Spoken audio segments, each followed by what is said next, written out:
Good morning everyone, happy children's day. ठीक है, चलो देखो अपने को क्वेश्चंस करने थे। अभी जो लास्ट वाला पार्ट था ना वेपर प्रेशर वाला, relative lowering in vapour pressure, वहां से तो सबसे पहले अपन करेंगे relative lowering in vapour pressure वाली क्वालिटेटिव प्रॉपर्टी के, उसके बाद करेंगे एलिवेशन इन बॉइलिंग पॉइंट के, उसके बाद डिप्रेशन इन फ्रीजिंग पॉइंट के, उसके बाद ऑस्मोटिक प्रेशर के।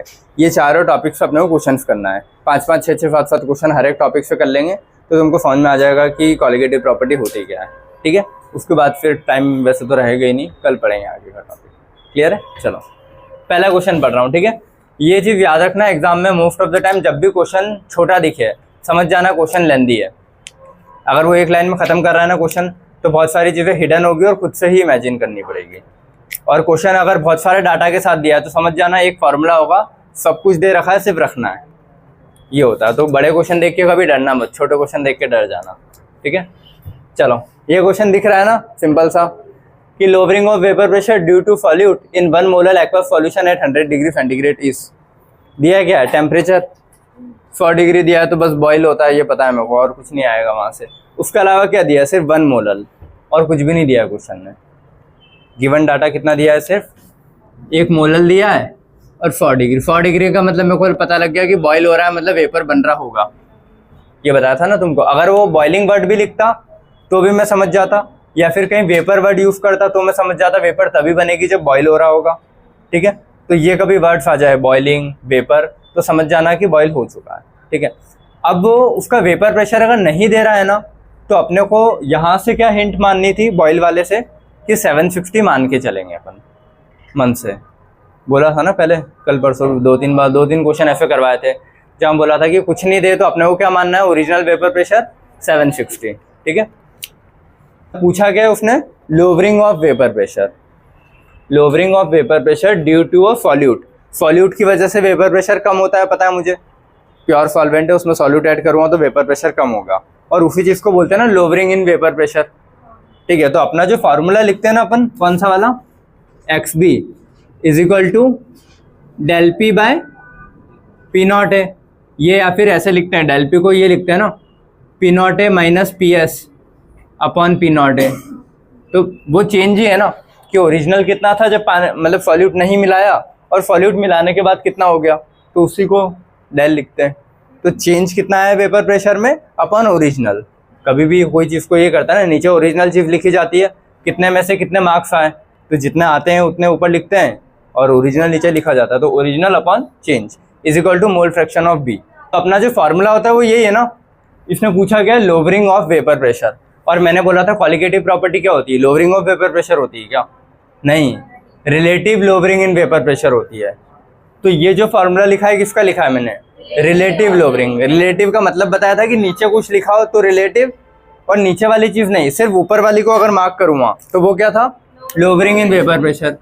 ये बोलूँ या फिर ये बोलूँ, ये क्या है मेरा, लोवरिंग इन वेपर प्रेशर, और पूरा अगर इंक्लूड करूँगा तो रिलेटिव लोवरिंग था। तो उसने क्वेश्चन में क्या पूछा था मुझसे, बस सिर्फ लोवरिंग इन वेपर प्रेशर पूछा है। मतलब क्या पूछा है ये, तो डेल पी कैसे निकलेगा मेरा, XB इंटू पी नॉट है, ये समझ में आता है। और ओरिजिनल वेपर प्रेशर कितना रहा होगा, 760 ना, कुछ नहीं दिया है तो।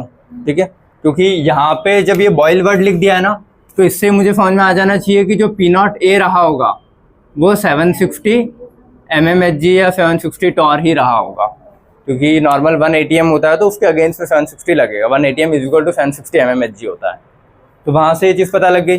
तो यहाँ पे मेरे पास एक वैल्यू तो मिल गई मुझे, डेल पी निकालना है मुझे, तो XB नहीं पता मुझे, लेकिन पी नॉट कितना है 760।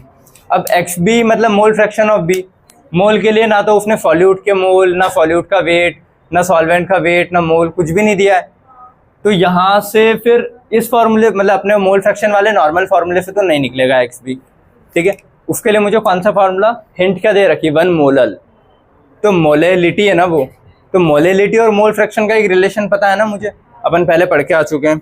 वो क्या था, उसको याद करने का एक सिंपल तरीका ये रखा था अपन ने, XB upon XA is equal to molality into 1000 upon molality into MA/1000, यही था, सभी को याद है? ठीक है, तो एक्स भी अपने को फाइंड करना है। एक्स है क्या है? मोल fraction of a solvent. Mole fraction solvent के दिए कुछ नहीं दिए? अच्छा हाँ, कुछ नहीं दिया है तो इसको भी फिर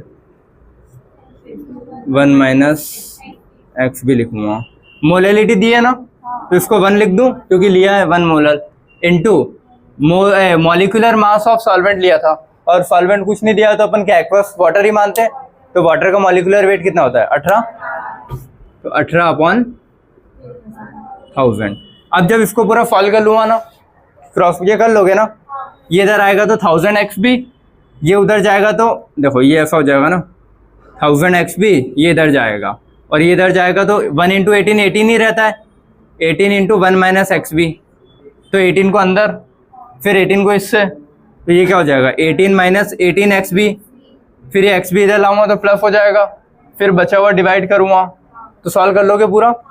तो यहाँ से जो एक्स बी की वैल्यू आएगी तुम्हारी वो क्या आएगी, इसको इधर लगाया तो 1018 हो जाएगा, तो ये हो जाएगा 18/1018। समझ में आए? अब इसको जब डिवाइड करोगे तो एग्जैक्ट वैल्यू क्या आ रही है बेटा? 0. जोर से बोलना 0.0176। ठीक है, इसको जब कैलकुलेट करोगे तुम तो एग्जैक्ट ये वैल्यू आएगी। अब वो डिवाइड करने में टाइम वेस्ट नहीं कर रहा मैं। क्लियर है?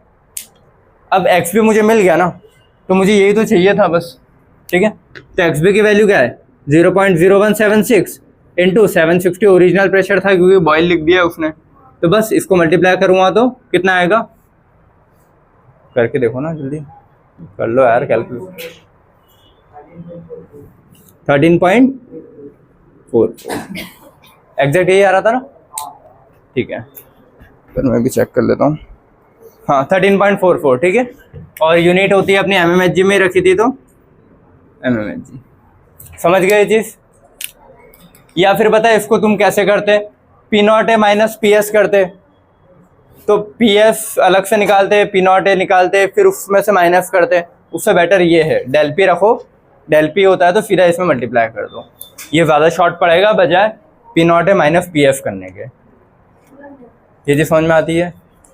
ठीक है, P0A क्या होता है? 760 में से फिर PS निकाल के फिर सॉल्व करते, और फिर PS क्या होता है सॉल्यूशन का? P0A x है, तो P0A x से फिर सॉल्व करते। मैं ये बोल रहा हूँ कि देखो डेल P है क्या मेरा? P0A माइनस PS है। ठीक है, P0A कितना है? 760 माइनस PS। अब PS क्या है? सॉल्यूशन का क्या होता है? सॉल्वेंट, सॉल्यूट का तो 0 होता है, कुछ नहीं होता है, सिर्फ सॉल्वेंट के बराबर ही होता है ना, तो P0A x ही होता है ये।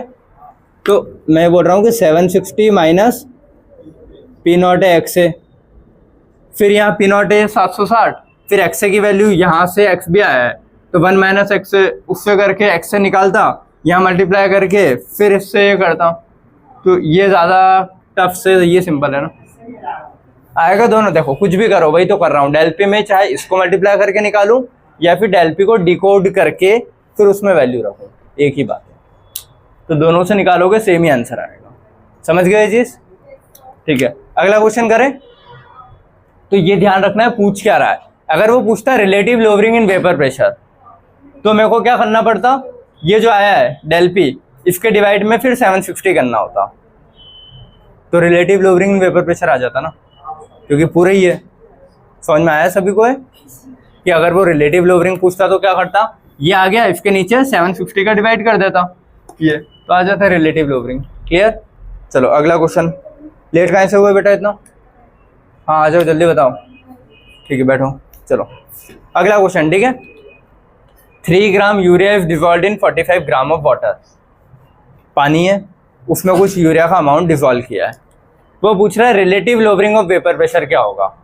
Relative lowering of vapour pressure होता क्या है? पूरा जो अपना फॉर्मूला होता है, पूरा फॉर्मूले का मतलब है X B is equal to del P upon P0A। अच्छा ये चीज़ गलती मत करना कि यहाँ बी है तो यहाँ बी रख दिया, नहीं, ये ए के टर्म्स में ही रखते हैं, क्योंकि बी का तो कभी ये 0 ही रह जाता है, तो ए ही रहता है और ये बी रहता है। तो ये सेम सेम मत कर देना कभी कि फार्मूला गलती से लिख दिया होगा, सब सही है, ठीक है। अब यही है ना मेरा relative lowering in vapour pressure, और इक्वल टू का साइन लगा मतलब एक्स बी भी क्या है, relative lowering in vapour pressure X B की वजह से ही तो आ रहा है, X B equal to del P, यही है ना रिलेटिव लोवरिंग। तो एक्स बी भी क्या है इसमें, मोल फ्रैक्शन ऑफ सॉल्यूट, और मोल फ्रैक्शन ऑफ सॉल्यूट भी relative lowering in vapour pressure है, और इक्वल टू का मतलब इधर वाला पोर्शन भी रिलेटिव लोवरिंग है, इधर वाला भी रिलेटिव लोवरिंग ही है। तो रिलेटिव लोवरिंग बोला है तो या तो मैं एक्स बी निकाल लूँ या फिर ये वैल्यू निकाल लूँ, दोनों ही रिलेटिव लोवरिंग है ना, इक्वल टू का मतलब ही होता है इधर का बराबर। तो एक्स बी की वैल्यू में निकाल सकता हूँ ना आराम से। एक्स बी क्या होता है, N B upon N A plus N B, और क्योंकि इसने दोनों के मास दिए थे तो मुझे पता है दोनों के मोल में आराम से निकाल सकता हूँ, मोल निकाल लूँगा तो मोल फ्रैक्शन निकाल सकता हूँ, तो सिंपल मैं एक्स बी के मोल फ्रैक्शन ही निकाल लूँ ना, क्यों मैं इतना ये प्रेशर वाली चीज़ों में पढ़ूँगा कि ओरिजिनल रखूँ, फिर बाद में सॉल्यूट ऐड करने पे कितना हुआ कुछ नहीं बताया तो बहुत कन्फ्यूजन होगा, ठीक है। तो मैं एक्स बी को ही मान लूँ बस, तो इसका मतलब क्या है, एक्स बी ही मेरा relative lowering in vapour pressure है, और एक्स बी होता क्या है, N B upon N A plus N B, और इसको अपन लिखते भी है ना डिकोड करके, del P by P not A equal to N B upon N A plus N B, और वहाँ नीचे वाले में क्या जीरो करते हैं, एन बी जीरो कर देते हैं, तो N B by N A ही रह जाता है। आ जाओ, ठीक है। तो ये चीज़ अब सॉल्व करें, देखो वाटर जो दिया है इसके मोल लिखता हूँ पहले, ठीक है, moles of water given mass upon molar mass कितना होता है 18, ठीक है, मोल्स कितने आएंगे इसके 2.5, ओके, ठीक है। और मोल्स ऑफ एक और क्या दिया है अपना यूरिया, यूरिया के मोल्स, यूरिया कितना दिया है 3 ग्राम, यूरिया होता है 60, तो ये कितना आ जाएगा, आधा होगा ना, 326, आधा मतलब 0.05 है ना, सॉरी 0.05, ये समझ में आया, दोनों के मोल्स मिल गए। अब मोल से मैं मोल फ्रैक्शन निकाल सकता हूँ ना एक्स बी का, एक्स बी क्या है यूरिया, तो यूरिया के मोल ऊपर रखे अपॉन टोटल मोल 2.5 प्लस 0.05, ये सॉल्व करोगे तो फाइनल आंसर कितना आ रहा है 0.02, ये पूरा सॉल्व करने पे तो 0.02 मेरा क्या आएगा, relative lowering of vapour pressure, समझ गए। तो एक्स बी भी था वो निकाल लिया, या तो मैं del P by P not A से करता रहता, लेकिन उसमें फिर मेरे को बहुत सारी वैल्यूज ही नहीं पता है कि पी नॉट ए क्या दिया है। चलो पी नॉट ए तो मैं रख भी लूँ कि वेपर बन रही है तो 750 रख दिया, पी एस क्या रखोगे, फिर वही पी एस कैसे रखोगे, पी नॉट है एक्सेस है तो वहाँ से फिर पी नॉट तो पता है, एक्स ए के लिए एक्स बी निकालना ही था, फिर एक्स बी से एक्स निकालोगे, फिर इतना कॉम्प्लिकेट करके इससे सॉल्व करोगे, तो बेटर है ना ये। समझ में आया सभी को ये, बेटा इधर ध्यान दे लो, क्लियर है। आदर्श लेट का इशू हुआ, क्लास को सीरियस नहीं लेते पता है, इसीलिए बाकी सारे काम प्रायोरिटी लगते हैं, और फिर क्लास लास्ट में लगता है कि चलो क्लास ही तो है ना। चलो थर्ड क्वेश्चन करें अब, पहले के दोनों आ गए सभी को समझ में, अप्रोच कैसे लगानी, फॉर्मूला एक ही है, बस पूछ क्या रहा है वो बहुत ध्यान से देखना है, ठीक है, वर्ड्स का ध्यान बहुत इंपॉर्टेंट है यहाँ पे। चलो, the mass of a non volatile बोले नहीं बोले, मोस्ट ऑफ द सारे केसेस अपने नॉन वोलेटाइल के ही थे, ठीक है। तो mass of a non volatile जो भी है, ठीक है, solute which should be dissolve in इतना ग्राम ऑक्टेन, ऑक्टेन क्या है solvent, to reduce its vapour pressure to 80%। तो ये जो इंग्लिश लिखी है ना, सुनो बेटा बातें नहीं करना, reduced its vapour pressure to 80%। जब भी परसेंट वाली चीज़ आ जाए तो परसेंट हमेशा अपन 100 में से कंपेयर करते हैं ना, कि एक को 100 रखते हैं तभी जाके उसके कंपेयर में कोई दूसरी चीज़ बता पाता हूँ मैं परसेंटेज में। तो इसने क्या बोला है, वेपर प्रेशर कितने से रिड्यूस हुआ है, रिड्यूस हुआ है टू 80%। तो देखो यहाँ पे दो इंग्लिश आती है, अगर रिड्यूस टू 80% लिखे या फिर रिड्यूस बाय 80% लिखे। अगर बाय 80% बोल रहा है मतलब 80 कम करना है बाय 80, और रिड्यूस टू 80 बोल रहा है मतलब 80 तक ही कम करना है। समझ में आई ये चीज? तो बहुत फर्क है बेटा, बहुत ज्यादा, ठीक है। तो ये वाला जब करूँगा रिड्यूस टू 80, मतलब सिर्फ 80 पे आके रुक जाना है मेरे को। तो जो सॉल्यूशन का वेपर प्रेशर होगा यहाँ पे वो क्या है 80, सॉल्यूशन का है टोटल। रिड्यूस्ड बाय 80, पहले 100 होगा, बाय 80 मतलब 80 से कम करना है, तो इसमें पीएफ कितना जाएगा 20। तो ये दो वर्ड्स का बहुत ध्यान रखना, ठीक है। तो लेकिन अपने को क्वेश्चन में क्या दिया था उसने, रिड्यूस्ड अप टू या 280 मतलब 80 तक, ठीक है। तो ओरिजिनल कितना रहा होगा, पी नॉट ए कितना रहा होगा 100, सॉल्यूशन का कितना हो गया, ठीक है। क्वेश्चन के हिसाब से लिख दिया मैंने डाटा, ठीक है।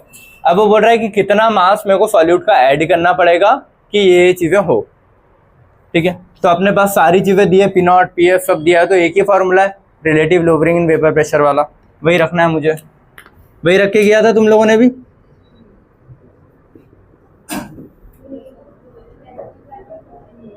हाँ ठीक है, पी नॉट ए कितना है मेरा, जो कि ये डेल पी होता है ना, P not A minus P S upon P not ए। हाँ कुछ बोल रहा हूँ, अच्छा हाँ ठीक है भाई। तो 100 माइनस सॉल्यूशन का कितना है 80 डिवाइड विथ ओरिजिनल कितना था 100, तो क्या हो जाएगा 20/00.2। 0.2 क्या है मेरा, एक्स भी आया ना, ठीक है। लेकिन इसने क्या पूछा था, मास पूछा था, ना कि मोल फ्रैक्शन पूछा था। तो ये तो मेरा मोल फ्रैक्शन आया 0.2, तो एक्स भी क्या है मेरा यहाँ पे 0.2 मोल फ्रैक्शन आया। तो एक्स बी को डिकोड करके लिख लो आप, एक्स बी क्या होता है, number of moles of B upon number of moles of A upon number of moles of B is equal to 0.2, यही बात है। अब नंबर ऑफ मोल्स का मतलब क्या है, गिवन मास अपॉन मोलर मास, ठीक है। तो बी सॉल्यूट के लिए लिखते हैं हमेशा, ठीक है। सॉल्यूट का ही तो मास पूछा था उसने, ठीक है। तो उसका गिवन मास तो नहीं पता ना मुझे, वही पूछ रहा है वो, ठीक है। तो उसका गिवन मास मैंने लिख दिया x अपॉन मॉलिक्यूलर मास दिया था 40, आ जाओ बेटा 40 अपॉन Na क्या है, ऑक्टेन है। ऑक्टेन का अपन ने कल भी एक क्वेश्चन सॉल्व किया था, तो ऑक्टेन का मॉलिक्यूलर वेट आता था 114। ऑक्टेन अल्केन है, तो इसका फार्मूला क्या होता है C8, 8 का डबल 16 प्लस 2 18, तो ये होता है। इसका वेट निकालोगे तो 114 ही आता है। तो ये क्या हो जाएगा 114/114 प्लस एन भी तो वही x/40 ही रहेगा, ये जो फॉर्म में आती है, तो ये 1 हो जाएगा। तो ये हो जाएगा तुम्हारा x/40 upon 1 plus x/40 is equal to क्या है 0.2। अब जब इसको सॉल्व करोगे ना पूरा एलसीएम लेके, कर लोगे सॉल्व या करके बताओ, हमें आया था आंसर नहीं आया, मतलब आ गया था या नहीं आया था। इसको मैं सॉल्व कर लेता हूँ, ठीक है। एक बार इधर देख लो, x/40 इधर दिया है, इस पूरी चीज को इधर लिख लूं 0.2 इंटू 1 प्लस x/40, ये चीज होगी, ठीक है। तो बस हाँ भाई 0.2 प्लस 0.2 x/40, इसको इधर ले आऊं तो ये तो फिर वापस घूम फिर के वही चीज हो जाएगी ना शायद, हाँ।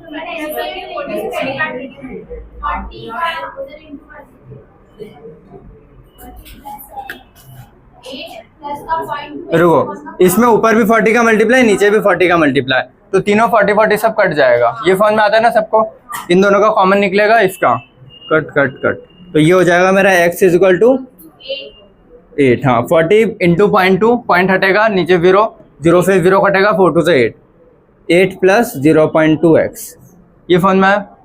बस अब इसको इधर ले आऊँगा तो x minus 0.2x is equal to 8, तो x कॉमन आ जाएगा, 1 माइनस 0.2 इज इक्वल टू 8, तो 0.8। हाँ वही किया ना मैंने,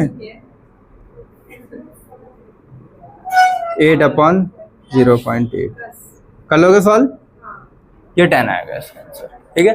प्रॉपर सॉल्व करोगे स्टेप बाय स्टेप तो आ जाता है। आ गया सभी का आंसर दोनों।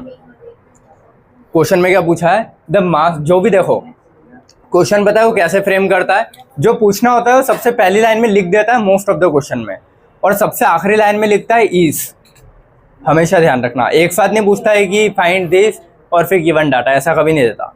जो पूछना होता है पहली लाइन में देता है और सबसे लास्ट में लिखता है इज, तो उसका मतलब होता है क्या पूछा है, बीच में डाटा देता है और आखिरी में इज लिखता है। The mass of a non volatile solute है वो, ठीक है, which should be dissolve in, तो mass of a non volatile solute क्या होगा, जो कि 114 ग्राम ऑक्टेन में डिजॉल्व है और जो वेपर प्रेशर को कम कर रहा है 80% विल बी। तो ये विल बी किसके लिए, मास के लिए, मास विल बी। तो पूछा क्या है, मास पूछा है उसने, किसका, सॉल्यूट का, नॉन वोलेटाइल सॉल्यूट ही होता है। उसका डाटा क्या क्या दिया है, नॉन वोलेटाइल वाले का मास दे दिया है और जो सॉल्वेंट है उसका मास दे दिया है, मतलब गिवन मास दिया है, और मॉलिक्यूलर मास तो मैं निकाल ही लूँगा। ये मेन लाइन थी कि वेपर प्रेशर कितने से कम हुआ है, सॉरी कहाँ तक कम हुआ है, 80। तो इसने जो लाइन लिखी है वो लिखी कहाँ तक कम हुआ है, ना कि कितने से कम हुआ है। कितने से बोलता ये 280 मतलब रुक गया 80 पे, तो सॉल्यूशन का कितना 80 बाय 80 बोलता तो 80 तक मेरे को 80 कम करना पड़ता, मतलब तो सॉल्यूशन का कितना बचता 20। लेकिन इसने जो बोला है 280 था तो सॉल्यूशन का 80 रहेगा, तो ओरिजिनल कितना होगा सॉल्वेंट का 100 मैंने माना है, क्योंकि परसेंटेज हमेशा 100 वाली चीज़ों से देखी जाती है। तो ओरिजिनल 100 ले लिया, सॉल्यूशन का इसने इसके गिवन डाटा से 80 ले लिया। फॉर्मूला मेरा यही होता है 100 माइनस 80 बाय 100, सॉल्व किया तो 0.2 आया, 0.2 क्या होगा एक्स बी, तो एक्स बी लिखा 0.2। अब उसने क्या पूछा था, मास पूछा था ना, ये तो मोल फ्रैक्शन आया है, तो मोल फ्रैक्शन से मास कैसे निकालते हैं, पहले इसके मोल, मोल से मास, तो इसके N B upon N A plus N B is equal to 0.2। N तो मोल है ना, मोल भी नहीं चाहिए मेरे को, मास चाहिए, तो उसको और डिकोड करूँगा, गिवन मास अपॉन मोलर मास, गिवन मास अपॉन मोलर मास, गिवन मास अपॉन मोलर मास।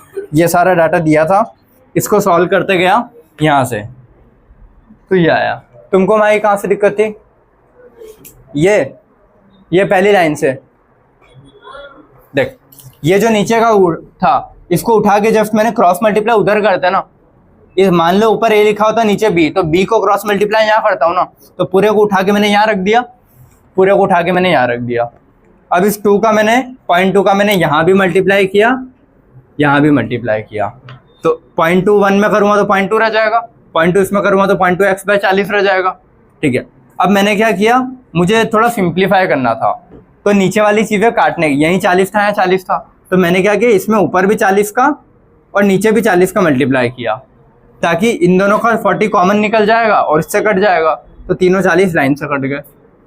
अब क्या बचा मेरे पास, x बचा, 40 इंटू 0.2 होता है 8, 40 इंटू 0.2 मतलब नीचे 10, 0 से 0, 4 2 से 8 is equal to 0.2x। x वाले पोर्शन को एक साइड रख लिया, नॉन वाले को उधर रखा, इनमें से x कॉमन निकाला, बाकी रखा, बाकी को सॉल्व किया और क्रॉस मल्टीप्लाई में उधर कर दिया।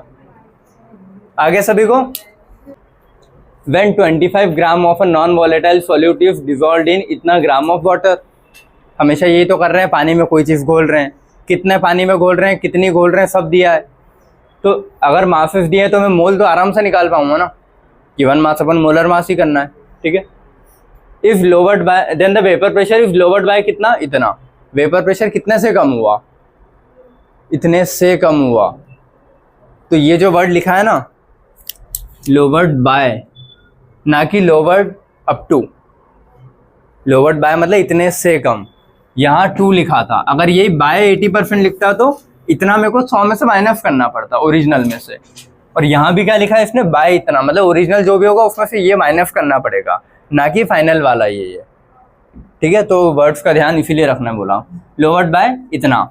If the vapour pressure of water at इतना, वाटर का कितना है 17.5, मतलब ओरिजिनल है ना सॉल्वेंट का, तो ओरिजिनल सॉल्वेंट का दिया है, वो बोल रहा है सॉल्यूट ऐड करने के बाद कितना कम हुआ, कितने से, लोवर्ड बाय इतना, इतने से कम हुआ, तो इसमें से माइनस करना पड़ेगा, ना कि फाइनल दिया है वो, ये हिंट थी बस, बाकी तो फिर हो जाता। What is the molecular mass of the solute, molecular mass find करना है सॉल्यूट का, कर लोगे भाई, एक ही फॉर्मूला अपना, कुछ ज़्यादा अलग है नहीं, ठीक है। देखो या तो ये लेंदी वाली प्रोसेस यूज कर लूँ, यहाँ से पहले मोल फ्रैक्शन आ जाएगा, क्योंकि ये क्या होता है पी नॉट है minus P S upon P not है, ठीक है। अब मैं पहले कुछ गिवन डाटा लिख देता हूँ, कि पी नॉट ए क्या दिया है उसने 17.5 ओरिजिनल दिया है, पी एस या पी सॉल्यूशन का क्या दिया है, ये कुछ दिया है, उसने बोला लोवर्ड बाय, ठीक है। तो अगर वो, मैं यहाँ दो चीज़ें लिख देता हूँ, ठीक है, अप टू लिखता तो 0.225 लिखता, ठीक है, लेकिन उसने क्या लिखा है बाय, बाय लिखा है का मतलब क्या है 17.5 माइनस 0.225, इसको माइनस करूँगा तो कितना आएगा 3 पॉइंट, ये ठीक है, हाँ क्या 318। अच्छा इधर देखो, सुनो 17.5 में से माइनस करूँगा तो कितना आएगा 17.275। तो सॉल्यूशन का ये है, ना कि ये याद रखना है अपने को, ठीक है, ये नहीं है, ये है, क्योंकि बाय लिखा था क्वेश्चन में, समझ गए चीज। तो क्वेश्चन पढ़ते टाइम इसका बहुत ध्यान रखना पड़ेगा कि बाय दिया है या अप टू दिया है। अगर यही गलत हो गया तो फिर इतना लंबा सॉल्व करने का कोई मतलब ही नहीं तुम्हारा, ऐसा जरूरी नहीं है, वो लिख के देगा हर चीज, लिखा है ना वाटर का इतना है तो वाटर का मतलब सॉल्वेंट का दिया है, और जो दूसरी चीज दी है vapour pressure is lowered by, lowered कब होता है जब सॉल्यूट ऐड करता हूं, और कितने से या कितने तक वो ध्यान रखना है बस। तो ये सॉल्यूशन का होगा ना, ठीक है। चलो ये चीज समझ में आई। अब मुझे क्या मिल गया, पी नॉट मिल गया और पी एस मिल गया, तो P not P S P not in तीन की वैल्यू रखूंगा जो मिली है, तो क्या आ जाएगा एक्स बी, और एक्स बी क्या होता है मेरा N B upon N A plus N B, ठीक है। और एन ए मैंने कुछ दिया है क्या, नहीं, मतलब बी का उसने गिवन मास तो दिया है लेकिन मोलर मास नहीं दिया है ना, सॉरी वही तो पूछा है, ठीक है। तो या तो यहाँ से मैं ऐसे कर लूँ N B upon N A plus N B से, ठीक है, या फिर एक और ये जो समझ गया ना कैसे करोगे फिर, अरे यार ये करके बताऊं क्या, पी नॉट कितना है 17.5 माइनस 17.275 अपॉन 17.5, हाँ तो सब कट जाएगा ना, क्या मतलब जो क्वेश्चन में लिखा है वही लिखो, है ना, कोई मतलब नहीं है वो सब। ये हुआ, इसको जब सॉल्व करूँगा तो एक्स बी के बराबर है ना, और एक्स बी क्या है N B upon N A plus N B, N B क्या है गिवन मास अपन मोलर मास, इसका गिवन मास ही तो पता करना है, गिवन मास तो दिया है 25, मॉलिक्यूलर मास नहीं पता तो एक्स रख दिया, ठीक है, सेम 25 बाय एक्स यहाँ रखा, प्लस गिवन मास कुछ दिया है इसका 100 ग्राम, और वाटर ही दिया था तो 18। इसको पूरे को सॉल्व करूँगा तो एक्स सॉल्व आ जाएगा ना, सॉल्व कर लोगे इसको बेटा, इसको मैं सॉल्व नहीं कर रहा हूँ, फिर एलसीएम लूँ क्रॉस मल्टीप्लाई करूँ इतना सारा, इसकी वैल्यू निकालना कुछ, उसको इन सब के बराबर रखना, सॉल्व करना पूरा, मतलब इसको उठा के इधर रख देना जैसे मैंने इसमें किया था, और फिर सॉल्व कर लेना, ठीक है। या फिर हाँ सुनो, एक मिनट रुक जाओ बेटा, एक ये हो गया, ये पहला मेथड। दूसरा मेथड में मुझे पता है ना पी टोटल क्या होता है P A plus P B, और पी बी तो हमेशा जीरो ही हो जाता है ना, पी बी कुछ रहता ही नहीं है, तो पी टोटल क्या होगा पी ए, तो P S is equal to P not है एक्स है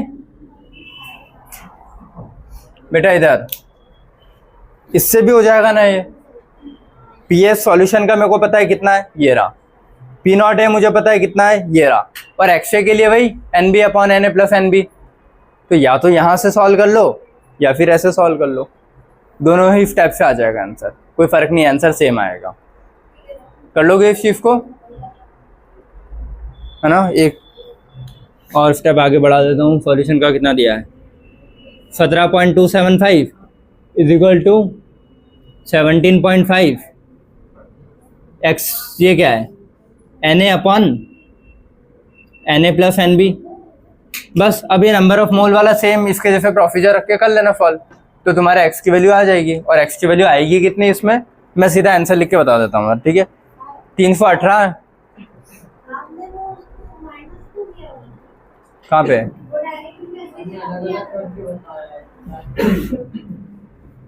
कहाँ पे माइनस क्यों किया बेटा, मतलब वो ये बोलते हैं कि 17.5 में 17.275 है उससे भी 0.85 ही आ रहा है। ये वही क्या बोल रहे हो?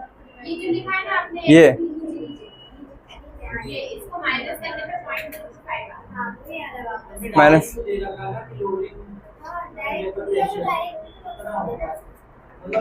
वो माइनस करके ही लिखा है मतलब वो ऊपर वाला नहीं होता लोवरिंग ऑफ वेपर प्रेशर दिया है वो समझ गया, बट तुमको इस डाटा से हमेशा ध्यान रखना कि कैसे डिकोड करते हैं, इसीलिए बताया कि 2 स्टेप में, वरना ठीक है लोवर्ड बाय इतना समझ गया मैं कि हाँ इतने से कम हो रहा है। देखो कैसे भी करो बट इस चीज़ का ध्यान होना चाहिए। यहाँ पे तुमने रख दिया, अगर तुम्हारी हैबिट यही बन गई ना कि जो दिया है वो यही है, और अगर उसने अप टू दे दिया तो फिर फंस जाओगे।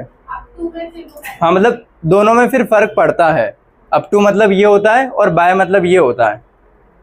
रुको तुम क्या बोल रहे हो? तुमने क्या रखा? 0.225 रखा। दोनों में बहुत फर्क है, अगर वैल्यूज चेंज होगी ना तो फिर अलग आएगा, कुछ और आएगा बेटा, क्योंकि एक वैल्यू होगी ये अप टू से और बाय से वैल्यू आएगी ये, और इन दोनों वैल्यूज में फर्क है कि कभी भी इन दोनों वैल्यूज में कुछ भी मल्टीप्लाई डिवाइड प्लस माइनस करोगे तो आंसर अलग ही आएगा। मे भी कुछ या तो ऐसा ऊपर नीचे कट रहा होगा इसीलिए, वरना पॉसिबल नहीं है। अप टू देगा तो ही उतना होता है जो गिवन है, बाय में कभी भी गिवन वाली चीज सेम नहीं रखते हो, बाय में माइनस करना पड़ेगा। ठीक है, तो ये चीज बहुत इंपॉर्टेंट है, ध्यान रखना, जैसे बता रहा हूँ वैसे ही कर लेना बस। क्लियर है? इसका आंसर आएगा फाइनली 318 mm। क्लियर है? मतलब अगले क्वेश्चंस करवाऊं? ठीक है, सॉल्व कर लेना अपने आप से। बेटा मुस्कान फोटो क्लिक करना बेटा, क्वेश्चन ठीक है आगे वाले। ये क्वेश्चन सुनो सारे, इधर देख लो बेटा, इधर चलो क्वेश्चन पढ़ रहा हो ना। The mass of glucose that would be dissolved in 50 gram of water. कुछ ग्लूकोज का मास है जो कि काय में घोल रहा हूँ, 50 ग्राम वाटर में घोल रहा हूँ, ठीक है। In order to produce the same lowering in vapour pressure, और जो इससे लोवरिंग इन वेपर प्रेशर हो रहा है, रिलेटिव लोवरिंग नहीं बोला है, सिर्फ बोला है लोवरिंग इन वेपर प्रेशर, तो जो इससे लोवरिंग इन वेपर प्रेशर हो रहा है, if the same lowering of vapour pressure, वो सेम होगा, सेम मतलब बराबर होगा किसके, as is produced by dissolving 1 gram of urea in the same quantity of water, या फिर बोलूं 1 gram of urea in 50 gram of water. समझ में आया चीज? तो ये वर्ड जहां भी आ जाए ना क्वेश्चन में कि दो चीजों को कंपेयर कर रहा हो और सेम लिख रहा हो, तो जो चीज कंपेयर कर रहा हो उसको लिख दो ना, क्या दिक्कत है तुमको लिखने में? सेम लिखा है मतलब दो चीजों का कुछ तो सेम लिखा है ना। सेम क्या? लोवरिंग ऑफ वेपर प्रेशर, और एक में क्या लिखा है ग्लूकोज और एक में क्या है यूरिया। तो लोवरिंग ऑफ वेपर प्रेशर देखो XB is equal to del P by P not A होता है, तो ये होता है ना मेरा लोवरिंग इन वेपर प्रेशर, तो सिर्फ ये होता है।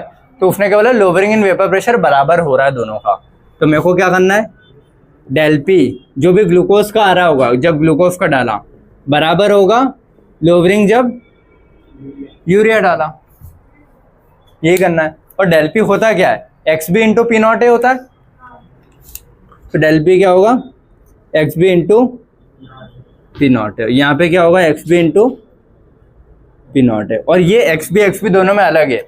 यहाँ पे XB क्या है, ये ग्लूकोज है, यहाँ पे XB क्या है यूरिया, लेकिन ये क्या है वाटर है, और ये क्या है वाटर है, तो वाटर का पी नॉट है और इधर वाटर का पी नॉट है, तो सेम ही रहेगा ना फिर, तो वो चीज़ तो कैंसिल हो जाएगी, तो ये से ये कट गया, तो बचा क्या अब मेरे पास, मोल फ्रैक्शन ऑफ ग्लूकोज बराबर मोल फ्रैक्शन ऑफ यूरिया। अब मोल फ्रैक्शन क्या होता है, क्योंकि उसने मासेस दिए हैं तो मोल फ्रैक्शन आराम से निकल जाएगा, मास से मोल निकलेगा, मोल से मोल फ्रैक्शन निकलेगा। तो XB को क्या लिखूं, NB upon Na plus NB, ये ग्लूकोज का है ना, is equal to NB upon Na plus NB, ये किसका है यूरिया का।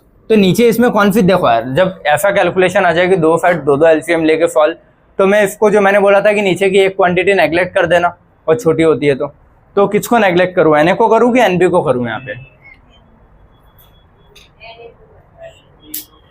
ऊपर एन बी है तो नीचे एन ए को ही करूँगा। नहीं नहीं, एन ए तो नहीं कर सकता मैं, क्योंकि एन ए तो ज़्यादा अमाउंट में होता है, ठीक है। वहाँ पे एन बी को कर सकता हूँ मैं, यहाँ पे एन बी कर सकता हूँ वैसे, लेकिन ठीक है पूरे ही फॉल कर लो, कोई मतलब नहीं है तुमको, ठीक है। बट ऐसे ही कर सकते हैं, ठीक है, कि कैंसिल कर लो, उस साइड एन बी कर सकता हूँ, एन ए तो कभी भी कैंसिल आउट नहीं करता हूँ मैं, ठीक है। ये एन बी को मैं 0 कर सकता हूँ, क्योंकि बहुत बड़ी अमाउंट में बहुत छोटा अमाउंट नेग्लिजिबल होता है, तो यहाँ पे एन बी 0 कर सकता हूँ, यहाँ पे कुछ भी नहीं कर सकता। हाँ क्या कर सकते, अच्छा बहुत बड़े में, हाँ दोनों साइड ही कर सकते हैं ना, कर ही देते हैं फिर तो। यहाँ भी एन बी 0, यहाँ भी एन बी 0, क्योंकि बड़ा अमाउंट में छोटा, हाँ एन ए नहीं 0 होगा कभी, एन बी 0 हो जाएगा, तो क्या होगा N B upon N A इसके लिए, N B upon N A उसके लिए, ठीक है। नहीं करना हो तो पूरा सॉल्व कर लेना, एग्जैक्ट आएगा। हाँ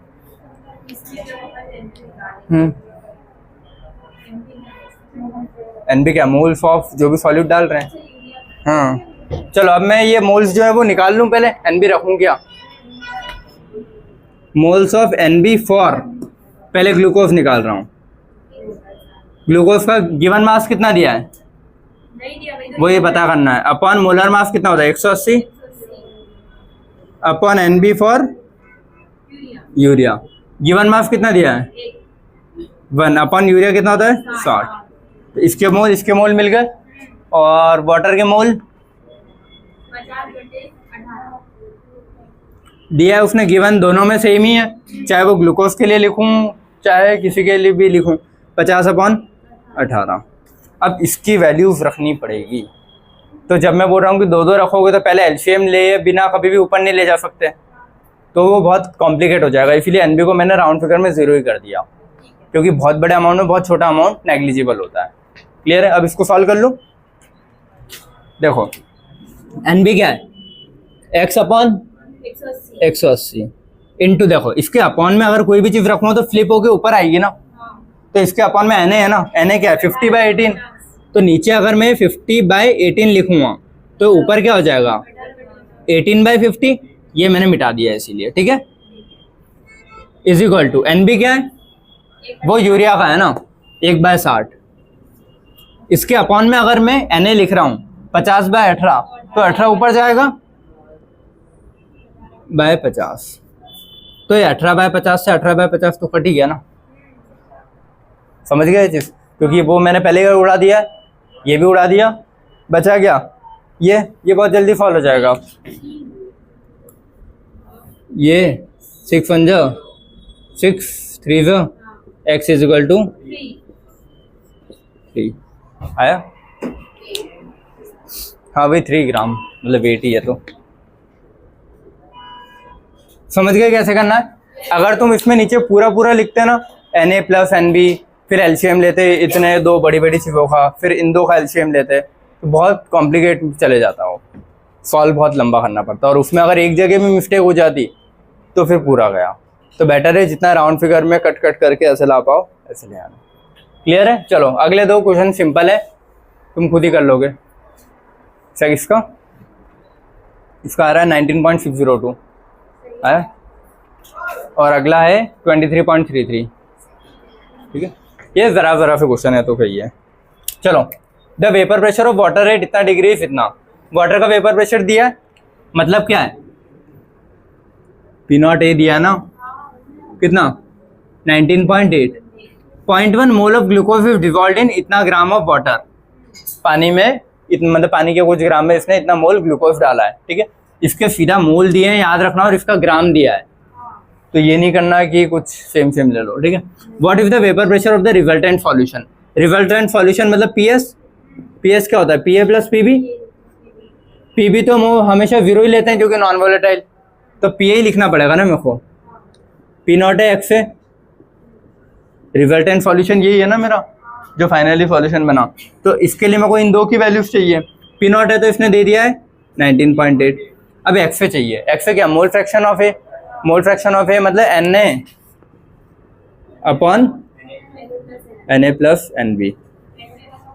यहाँ पे हाँ, यहाँ मैं कुछ भी 0 नहीं कर पाऊंगा ना, NB 0 कट जाए तो Na से Na भी कट जाएगा, तो इस जगह कभी नहीं कर सकता अगर A की बात करते हैं तो, लेकिन जब B की करते हैं तो नीचे B कट कर सकते हैं, तो यहाँ दोनों जगह बी की बात कर रहा था तो बी कट कर दिया था, लेकिन यहाँ पे नहीं कट कर, ये कट कर दिया तो फिर कोई बचा ही नहीं। ठीक है, चलो Na अब निकालना पड़ेगा ना मेरे को, NaNB। तो नंबर ऑफ मोल्स ऑफ दिए ना वाटर के, नहीं वेपर प्रेशर ऑफ वाटर इतना ही, इतना ग्लूकोज मतलब सॉल्यूट है, तो NB कितना दिया है 0.1 मोल दिया ही है सीधा। ठीक है, Na कितना दिया है 178.2 अपॉन 18, सॉल्व करेंगे तो कितना आएगा 9.9। ठीक है, ये आएंगे 9.9 मोल्स। क्लियर है, अब बस वैल्यू भी तो रखना है यार, तो कितना आएगा 19.8 इंटू Na कितना है 9.9 अपॉन 9.9 प्लस 0.1, हाँ तो हो जाएगा 10, नीचे 10 हो जाएगा। ठीक है, बाकी सॉल्व कर लेना यार, पूरा सॉल्व करके आंसर कितना आ रहा है 19.602 mm। खत्म। ठीक है, सॉल्व खुद से कर लेना, मैं कैलकुलेशन सिखाने नहीं बैठा हूँ यहाँ पे। इसको जोड़ोगे 10 आएगा, इन दोनों को मल्टीप्लाई करना और 10 का पॉइंट शिफ्ट कर लेना, आ जाएगा आंसर। क्लियर है, तो इतना आएगा तुम्हारा फाइनल रिजल्ट एंड सॉल्यूशन। फॉर्मूले कुछ अलग तो लग नहीं रहना, वही दो फॉर्मूले PT is equal to PA plus PB, और इसका जो है XB is equal to change in P upon P0 है। अभी एक भी दूसरा फॉर्मूला कहीं लगाया नहीं मैंने। और XA plus XB is equal to 1 होता है, ये कभी कभी यूज होता है कि जब एक का दिया और एक का कुछ भी नहीं दिया हो तो शिफ्ट करते हैं। क्लियर है, अगला करूँ क्वेश्चन। चलो, what is the vapour pressure of the solution. Solution का वेपर प्रेशर पूछा है, मतलब क्या PS कंटेनिंग इतना ग्राम ऑफ ग्लूकोज पर 100 ग्राम ऑफ वाटर रेट इतना। Vapour pressure of water rat original vapour pressure दिया है, तो उसने दिया क्या है देखो P0A दिया है ना, vapour pressure of water. Vapour pressure of water मतलब ओरिजिनल कितना दिया है 23.75। ठीक है, अब मुझे पूछा गया है उसने what is the vapour pressure of solution, PS पूछा है ना, तो भाई PA प्लस PB तो हमेशा 0 ही होता है, मतलब इन केसेस में अपने नॉन वोलेटाइल लेते हैं तो ये क्या हो जाता है P0 है XA। कब से यही कर रहा हूँ मैं ना, अब तो आ जाना चाहिए। ठीक है, सातवां क्वेश्चन चल रहा है ये। P0 कितना दिया है बेटा 23.75, XA नहीं दिया है ना मोल फ्रैक्शन, तो मुझे क्या निकालना पड़ेगा Na upon Na plus NB। यहाँ NB 0 नहीं कर सकता, क्योंकि अगर A की बात करेगा तो नहीं करते, B की बात करेगा तो कर देते हैं। ठीक है, क्योंकि बहुत बड़े में बहुत छोटी अमाउंट नहीं नेग्लिजिबल कर देते हैं, लेकिन यहाँ इसको नेग्लिजिबल कर दोगे तो A से A भी कट जाएगा, इसीलिए नहीं किया। अब Na मुझे निकालना पड़ेगा ना, Na कितना है 100 ग्राम पानी है अपॉन 18, ये कितना आएगा 5.5। NB 34.2, हाँ गिवन मास अपॉन सुक्रोज का कितना होता है 342, ये आ जाएगा 0.1। दोनों के मोल से आ गए। अब मोल से मोल फ्रैक्शन निकाल लूँगा तो क्या हो जाएगा 23.75 इंटू Na कितना है 5.5 अपॉन 5.5 प्लस 0.1। पूरा सॉल्व कर लोगे तो बेटा सेम वही जो आंसर आएगा तुम्हारा 23.33 है ना, 23. ये देखो 20.3, 23.10, 23.33 और अनप्रेडिक्टेबल 23.33। हाँ, लेकिन ऑप्शन तो दोनों मिल रहे हैं ना, 23.10, 23.33, 20.3 और अनप्रेडिक्टेबल, तो दो ऑप्शन बहुत क्लोज थे, तो इसीलिए। ठीक है, ये समझ में आया ना सभी को कैसे कर रहे हैं। वही फॉर्मूले को बार बार रिपीट कर रहा हूँ, कुछ नहीं कर रहा हूँ और। ठीक है, अब अगर यहाँ से भी समझ में नहीं आ रहा हो ना कि नहीं आ रहा सर क्या कर रहे हो, तो प्रैक्टिस खुद से लगेगी। क्वेश्चन लिखो, क्वेश्चन में जो डाटा दिया हो डाटा लिखो, उस डाटा के अकॉर्डिंग एक फार्मूला ढूंढो, उस फार्मूले में उस डाटा को रखो और जो चीज़ अननोन है वही निकालनी होगी। क्लियर है, चलो अगले क्वेश्चन लिख रहा हूँ ना आगे। अपन ने पहले मतलब फर्स्ट वाले ऑस्मोटिक क्या था, अपनी हेडिंग क्या थी यार, जल्दी जल्दी बताओ। हाँ, अपन ने relative lowering in vapour pressure के क्वेश्चन देख लिए। अब एलिवेशन इन बॉइलिंग और डिप्रेशन इन फ्रीजिंग पॉइंट के कुछ क्वेश्चन है वो देखना है। ठीक है, यहाँ से स्टार्ट करते हैं। ये क्वेश्चन सबसे ज़्यादा सिंपल होते हैं, याद रखना। ठीक है, इसमें ज़्यादा कुछ कैलकुलेशन भी नहीं लगती। An aqueous solution freezes at इतना डिग्री सेंटीग्रेड कुछ दिया है, ठीक है। के एफ की वैल्यू दी है, नहीं देता तो अपने को पता है के बी कितना होता है, आधा, मतलब 0.52, वो याद करवाया था, तो 0.5 से भी काम हो जाता है।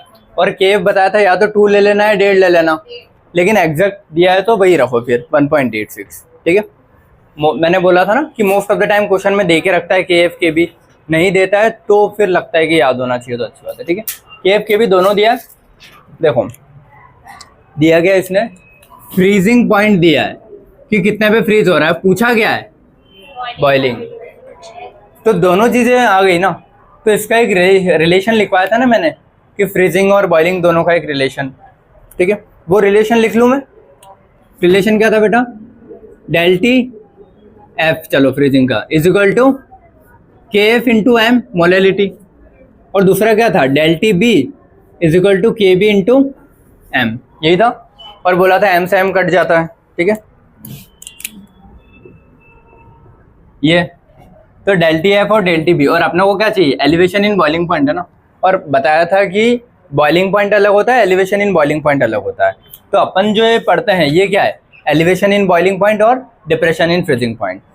तो ये पूछा है इसने एलिवेशन इन बॉइलिंग पॉइंट, ठीक है, और फ्रीजिंग पॉइंट दिया है वो, ठीक है। फ्रीजिंग पॉइंट दिया है तो 0 में से माइनस करूँगा ना उसको, तो आ जाएगा मेरा डिप्रेशन इन फ्रीजिंग पॉइंट, और डिप्रेशन मतलब गैप ही होता है ना। और बोला था कि 0 रहेगा तो कोई मतलब ही नहीं, सिंबल विम्बल को हटा देना सब, क्योंकि 0 में से ये चीज़ जब माइनस करोगे 0 माइनस 0.186 तो आ जाएगा प्लस 1.086, और इतना ही तो गैप होता है ना, और गैप को ही अपन क्या बोलते हैं, डिप्रेशन इन फ्रीजिंग पॉइंट। तो ये क्या हो गया मेरा, ये प्लस का 0.18, समझ में आया ना, प्लस क्यों किया है, क्योंकि गैप देखना है मुझे, बस एग्जैक्ट ये नहीं देखना है कि क्या है, गैप कितना है 0 और उसके बीच का, ठीक है। के एफ के भी दोनों की वैल्यू दी है, ये पूछा है, सॉल्व करने में क्या है इसको, 0.186 upon del T B is equal to K F की वैल्यू कितनी दी है 1.86, के बी की कितनी दी है 0.512। इस पूरे को सॉल्व करोगे तो डेल टी बी की वैल्यू कितनी आएगी बेटा तुम्हारी 0.512, ठीक है 0.0512, ये तुम्हारी वैल्यू आएगी डेल टी बी की, ठीक है। सॉल्व कर लोगे ना, इसको उधर ले जाऊंगा, इसको यहाँ क्रॉस मल्टीप्लाई, इसको यहाँ डिवाइड, कट जाएगा ये 186 पॉइंट शिफ्ट करके पूरा काट देना, और ये वाली चीज़ ऊपर आएगी, तो ये जो इनके जो पॉइंट ऊपर नीचे कुछ बच रहे होंगे वो इसमें शिफ्टिंग हो जाएगी, कर सकते हो ना इतनी शिफ्टिंग तो पॉइंट की, ठीक है। चलो अगला क्वेश्चन करें, the amount of urea to be dissolved in 500 CC of water. अभी जो सीसी लिखा है ना, सीसी का मतलब एमएल ही होता है, क्यूबिक सेंटीमीटर, ठीक है। तो यहाँ पे फिर कंफ्यूज नहीं होना है कि सीसी क्या है एमएल क्या है, सीसी ही एमएल है, इतना क्लियर है। चलो तो अमाउंट ऑफ यूरिया मतलब वेट पूछ रहा है ना कि कितना यूरिया डाला होगा, ठीक है। तो amount of urea to be dissolved in इतना ml ऑफ वाटर, जिसका केएफ दिया है, टू प्रोड्यूस डिप्रेशन ऑफ इतना, मतलब इतना कम होना चाहिए, ठीक है, in the freezing point is. तो पूछ क्या रहा है वो, अबे ये है द अमाउंट ऑफ यूरिया, ठीक है। हाँ भाई, weight of urea, amount of urea, ठीक है। हाँ आ जाओ, चलो सॉल्व करें। फ्रीजिंग पॉइंट का क्वेश्चन है तो क्या लगेगा, del T F is equal to K F into M, ये समझ में आया सभी को, del T F is equal to K F into M, ठीक है। डेल टी एफ दिया कितना है चेंज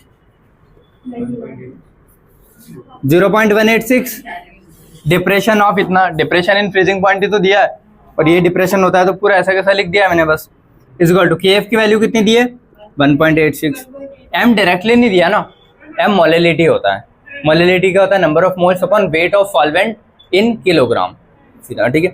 तो नंबर ऑफ मोल्स क्या होता है, गिवन मास अपन मोलर मास, तो गिवन मास तो निकालना है, अपन मोलर मास कितना होता है यूरिया का 60 upon weight of solvent in KG, ठीक है। या फिर अगर ग्राम में लिखता हूँ तो ऊपर 1000 का मल्टीप्लाई करता हूँ, लेकिन ये तो इसने एमएल में दिया है ना, और वाटर में डिसॉल्व कर रहे हैं तो वाटर की डेंसिटी 1 ही लेते हैं अपन, 1 ग्राम पर सीसी, तो अगर वो 1 लेते हैं तो इसको 500 ml मतलब 500 ग्राम है वो, ठीक है। डेंसिटी 1 है इसीलिए 500 ml को 500 ग्राम लिख सकता हूँ मैं, डेंसिटी कुछ और होती तो फिर density is equal to mass by volume से पता करता हूँ। तो यहाँ पे क्या लिखा है 500 इंटू 1000 करना ही पड़ेगा, क्योंकि ml में है, ठीक है। ये क्या है मेरा m मोलैरिटी, ये वाला। जब इस पूरे को सॉल्व कर लूँगा तो x मिल जाएगा ना मेरे को, ये 2 से ये 2 कट जाएंगे, ठीक है। ये क्या बचेगा 1.86 इंटू x बाय 60 इंटू, अच्छा ऊपर 10 एक और बचा है ना, हाँ ये से ये भी कट जाएगा। फिर इस पूरे को सॉल्व करो, अच्छा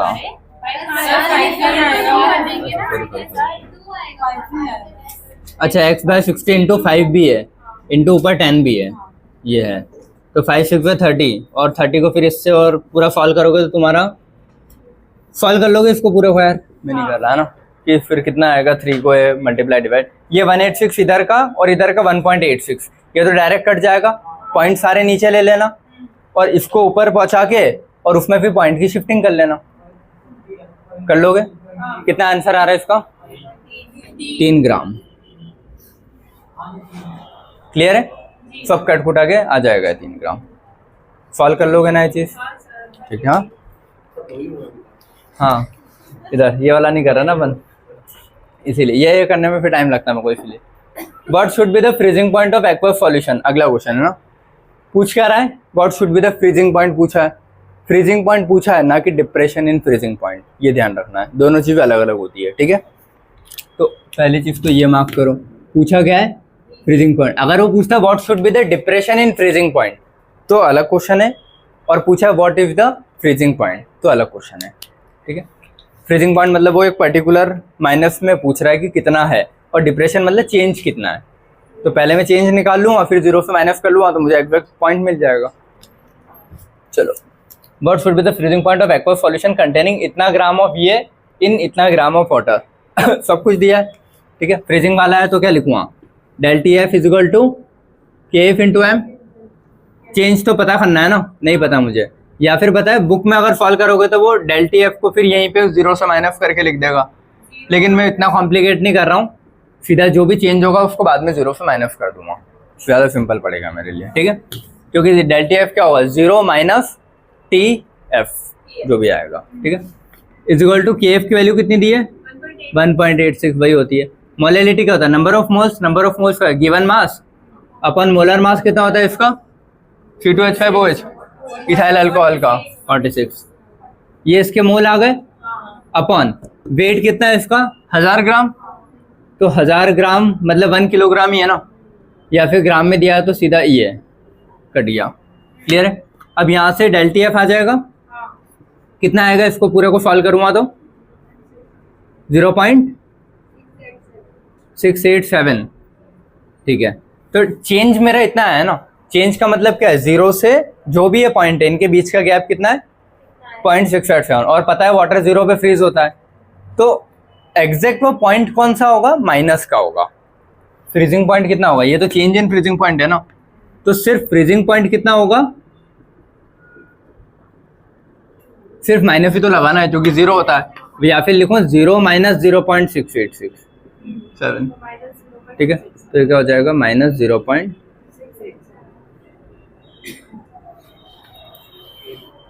ये समझ गया सभी कि तुमको क्या पता करना है, चेंज मतलब डिप्रेशन इन फ्रीजिंग पॉइंट था, अपने को अगर एग्जैक्ट फ्रीजिंग पॉइंट पता करना है तो जितना डिप्रेशन है उतना इधर कर दो तो वो एग्जैक्ट पॉइंट मिल जाएगा। तो एग्जैक्ट पॉइंट कितना है इतना, और वही पूछा था उसने, क्योंकि ऑप्शन तुमको दोनों से मिलेंगे, प्लस करके भी मिलेगा माइनस में भी मिलेगा, फिर वहाँ कन्फ्यूज होगे कि आंसर तो तुम्हारा ये आया है, ये टिक कर दोगे। क्लियर है। तो क्वेश्चन में ध्यान रखना है कि पूछा क्या है, ठीक है। अब ये वाला जो क्वेश्चन है ना, अभी आज टाइम नहीं है तो अपन कल करेंगे, ठीक है। इस वाले क्वेश्चन को, इस क्वेश्चन को क्वेश्चन मार्क करके छोड़ रहा हूँ मैं, अभी कल करेंगे ऑस्मोटिक वाले के साथ, पहले ये कर लेंगे फिर ऑस्मोटिक। 2 ही फॉर्मूले थे अपने पास, एक तो ये हो गया del T F is equal to K F into M और del T B is equal to K B into M. अब ये दो, ठीक है। क्वेश्चन पढ़ता हूँ, calculate the molar depression constant. Molar depression constant है ना, डिप्रेशन बोल दिया मतलब एफ वाला ही होगा, एलिवेशन बोलता तो बी वाला होता, और मोलर डिप्रेशन कांस्टेंट का मतलब क्या है के एफ ना, तो कैलकुलेट क्या करना है के एफ। तो यहाँ पे रटी हुई के एफ की वैल्यू तो नहीं है, फाइंड करना है, और बोला था के एफ फाइंड करने के लिए अलग ही फॉर्मूला लिखवाया था, उसी से होगा, और क्वेश्चन पढ़ते टाइम समझ में भी आ जाएगा। Of a solvent which has freezing point इतना, ठीक है, फ्रीजिंग पॉइंट दे रखा है वो, ठीक है, और लेटेंट हीट ऑफ फ्यूजन, तो बोला था latent heat of fusion, enthalpy of fusion, ऐसे वर्ड दे तो केएफ का फॉर्मूला लगाते हैं अपन, ठीक है। और केएफ का फॉर्मूला क्या है अपना हुआ ना, KF is equals to RT not N plus square upon 100 LN. LB latent heat of fusion है ना, एलएफ वेपर, हाँ एलएफ फ्यूजन है क्या, ये समझ गए, ठीक है। तो ये वाला अपना फॉर्मूला है आर टी नॉट एफ का स्क्वायर अपॉन 1000 एल। आर की वैल्यू क्या लिखते हैं यहाँ पे 0.0821 लीटर एटमॉस्फेयर, ठीक है 0.0821 लीटर एटमॉस्फेयर। टेम्परेचर कितना डिग्री सेंटीग्रेड में दिया है ना, लेकिन टेम्परेचर को जब भी सॉल्व करते हैं तो केल्विन में ही रख के सॉल्व करते हैं, ठीक है। K is equal to C plus 273 होता है मतलब जो भी सेंटीग्रेड में है उसमें 273 ऐड कर दो, कितना आएगा 289.6, ठीक है। तो इंटू 289.6 का स्क्वायर, यही है टी नॉट एफ का square upon 1000 LV. Latent heat of fusion दिया है ना, देखो लेटेंट हीट ऑफ फ्यूजन कितना दिया है 180.75 इस पूरे को जब सॉल्व कर लोगे इसको तो तुम्हारा आंसर आएगा कितना 3.86। इसको सॉल्व करो ना कैलकुलेटर से, एग्जैक्ट आ जाएगा, ठीक है आ गया। चलो ये अगला वाला, ठीक है कर लेना, आ जाएगा एक बार, ठीक है। ये सब वैल्यूज लिखिए। अगला क्वेश्चन पढ़ते हैं ना। A solution containing 7 gram of solute, solute कितना है 7 ग्राम, ठीक है। मोलर मास दे रखा है, ठीक है। इन इतना ग्राम ऑफ एसीटोन, ये एसीटोन में डाला है। Raise the boiling point of acetone from इतना से इतना, बॉइलिंग पॉइंट कहाँ से कहाँ तक बढ़ा है इतना पहले इतना था, बढ़ के कितना हो गया इतना, तो एलिवेशन इन बॉइलिंग पॉइंट कितना होगा 0.3, गैप इतना है ना, और गैप को एलिवेशन बोलते हैं, ठीक है। वैल्यू ऑफ यूबिलोस्कोपिक कांस्टेंट, यूबिलोस्कोपिक कांस्टेंट मतलब केबी, क्रायोस्कोपिक केएफ होता है, ठीक है। तो यूबिलोस्कोपिक का मतलब क्या है केबी, केबी की वैल्यू पूछी है, और केबी देखो डायरेक्ट नहीं है तो केबी का फॉर्मूला ही होगा फिर, ठीक है। केबी का फॉर्मूला क्या है बोलो,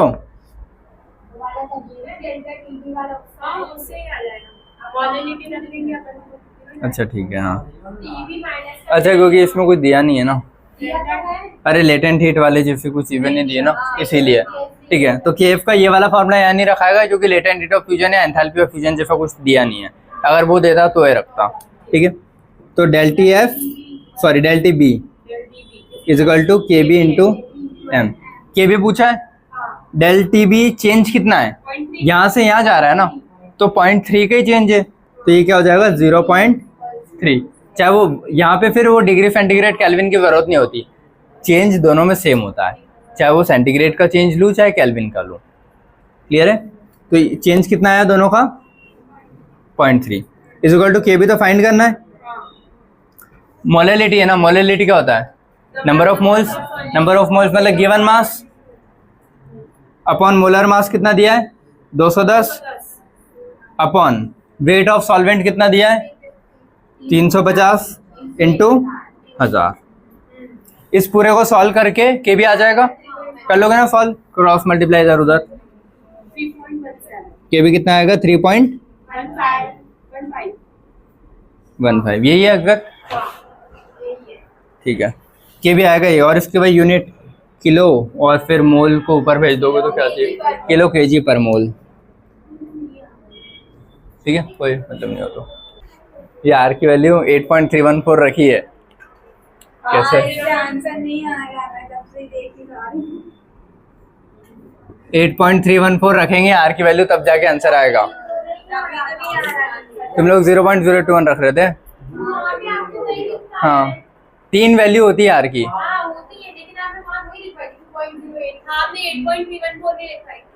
मैंने देखो मैंने तीनों लिखवाई है, बट मैंने बोला था कि वेपर प्रेशर वाली चीजें जब भी यूज होती है तो उसमें 0.021 लीटर एटमॉस्फेयर यूज कर लेना, वेपर प्रेशर अगर लग रहा है तो। यहाँ मैंने लिखवाई वो थी, बट याद रखना जो क्वेश्चन के डाटा होगा ना जूल दिया है ना, तो जूल के हिसाब से जूल की वैल्यू रखेंगे। अगर वो वेपर प्रेशर की चीजें पूछ रहा होता तो मैं 0.021 रखता, लेकिन यहाँ वेपर प्रेशर है ही नहीं, ये तो ये वाला चीज था, लेटेंट हीट ऑफ फ्यूजन आ गया। तो ये एनर्जी के टर्म्स में दिया तो एनर्जी की ही वैल्यू रखूंगा, ठीक है। तो वैसे ध्यान रखना इसका, अब आ गया, जब से मेरा 0.03 आ रहा था। ठीक है कोई बात नहीं, समझ गए चीज। 3.86 आंसर क्या सही लिखा था अपन ने देख के चलो कोई बात नहीं, ये समझ गए ना दोनों, ठीक है। ये वाला क्वेश्चन अपन कल करते हैं, ठीक है। ये तुम लोग खुद से एक बार घर पे ट्राई करके आना। कल इसके कुछ थोड़े बहुत क्वेश्चन और करवा दूंगा और उसके बाद अपने ऑस्मोटिक प्रेशर के क्वेश्चन भी बचे हैं तो वो करेंगे कल, ठीक है। चलो ये वाला लेक्चर यहीं पे एंड कर रहा हूँ। Thank you so much. चलो गुड आफ्टरनून एवरीवन। आदर्श कितने क्वेश्चन लिखे बोर्ड पे, नंबर जल्दी बिना देखे, कितने लिखे हैं? गिन रहा है चलो इतना तो ध्यान दे ले। चलो कोई बात नहीं, आ जाएगा, सॉल्व करोगे तो, ठीक है।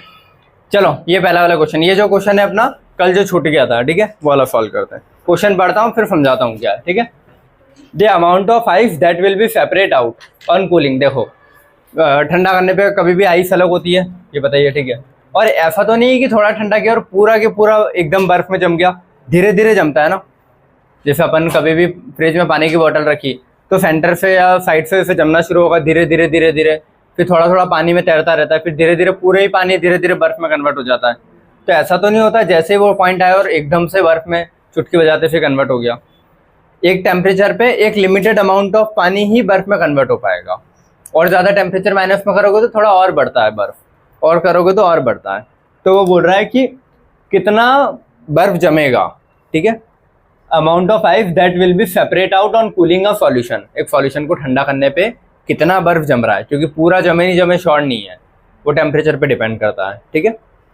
Containing 50 gram of ethylene glycol. अब तुमको दो एग्जांपल लिखवाए थे ना, ethylene glycol depression in freezing point में, और एक और लिखवाया था ग्लिसरॉल, याद है दोनों एग्जांपल, इथिलीन ग्लाइकॉल और ग्लिसरॉल दो लिखवाए थे, ठीक है।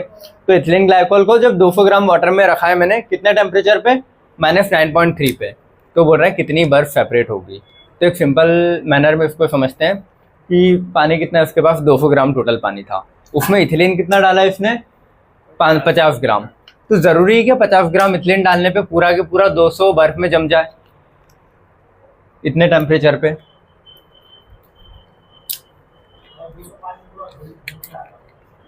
देखो ये बोल रहा है कि कितना बर्फ बचेगा या कितना बर्फ बनेगा, कब, जब 50 ग्राम इथिलीन ग्लाइकॉल को मैं 200 ग्राम पानी में डालूंगा। 200 ग्राम पानी मेरे पास रखा है, उसमें मैंने 50 ग्राम इथिलीन डाला, ठीक है, और टेम्परेचर कितना रखा है इसका, -9.3। तो ऐसा तो कहीं नहीं लिखा ना कि इथिलीन ग्लाइकॉल इतना डालने पे इतना जम ही जाएगा, वो तो पूछ रहा है ना कितना जमेगा, पूछ रहा है अगर कितना जमेगा, इसका मतलब पक्का है कि पूरा तो नहीं जम रहा होगा, क्योंकि पूरे जम रहा होता तो पूछते ही क्यों। ये चीज़ समझ में आई, ठीक है। अब कितना जम रहा है ये पता करने के लिए अपन पहले कितना जमेगा ये पता कर लेते हैं। मतलब कितना पानी, मतलब 50 ग्राम को 200 ग्राम में डाला तो 50 ग्राम कितने पानी को जमा पाएगा इतने टेम्परेचर पे, वो पता कर लूँ पहले। 200 होना होगा तो 200 आ जाएगा आंसर फाइनल मेरा। ये समझ में आया। 50 ग्राम इथिलीन कितने पानी, मान लो कुछ पानी नहीं दिया मैंने, ऐसा इमेजिन कर लो, बस बोला है कि 50 ग्राम इथिलीन डाला है कुछ एक्स अमाउंट ऑफ वाटर में, समझ गए। और बोल रहा हूँ कि इतना टेम्परेचर रखा है तो कितना पानी जमेगा, तो 50 ग्राम कितना पानी जमाता है पहले ये पता कर लूँ। जितना जमाता होगा उतनी की बर्फ बनेगी, और अगर ये 200 ज़्यादा होगा उस अमाउंट से तो उतना पानी रह जाएगा फिर। ये समझ में आया, ठीक है। तो यहाँ से मेरे को क्या निकालना है कि कितना अमाउंट ऑफ वाटर जम रहा है इससे, समझ में आया, ठीक है। अपना फॉर्मूला क्या होता है, ये दिख रहा है पेन, ΔTF होगा ना,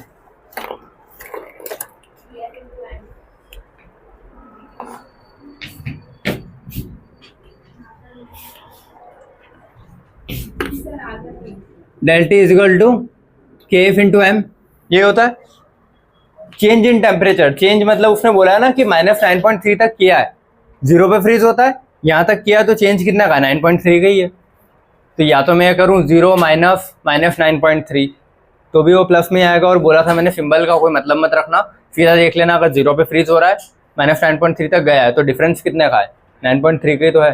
तो यहाँ क्या लिखते हैं, सिर्फ डिफरेंस, और डिफरेंस सेंटीग्रेड में हो केल्विन में कोई फर्क नहीं पड़ता, ठीक है। केएफ की वैल्यू दी है वाटर के लिए 1.86 इंटू मोलेलिटी है ना, नंबर ऑफ मोल्स अपन, वो नंबर ऑफ मोल्स का गिवन मास अपन मोलर मास, गिवन मास कितना है 50 ग्राम, मोलर मास कितना होता है इथिलीन ग्लाइकोल का, देखो इथिलीन ग्लाइकोल ये होता है ना CH2OH CH2OH, इसका वेट निकालोगे तो कितना आएगा पक्का, तो given mass upon molar mass, number of moles upon weight of solvent, जिसमें मतलब जो ये जमा पाएगा वो निकालना है यहाँ पे, ठीक है, कि इतने से कितना जमेगा। उसने दे रखा है 200 पानी कि 200 पानी में मैंने डाला, लेकिन जमेगा कितना हो तो अब पता लगेगा ना, तो वो पता करना है कि कितने में ये घुल पाएगा, कहाँ तक घुलेगा वो वाली चीज़, ठीक है।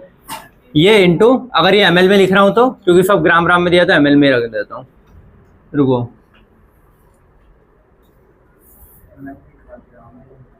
नहीं ये इसमें रहने देता हूँ क्योंकि किलोग्राम पर मोल में दी है यूनिट, मोल तो इसकी यूनिट हो गई, ये किलोग्राम की है।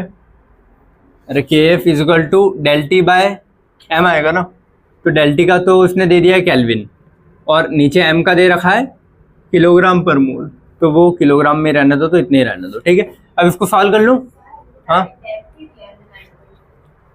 नहीं उसने तो दिया है TF, हाँ तो चेंज निकालना है ना, चेंज मुझे पता है कि इतना ही चेंज होता है 0 से।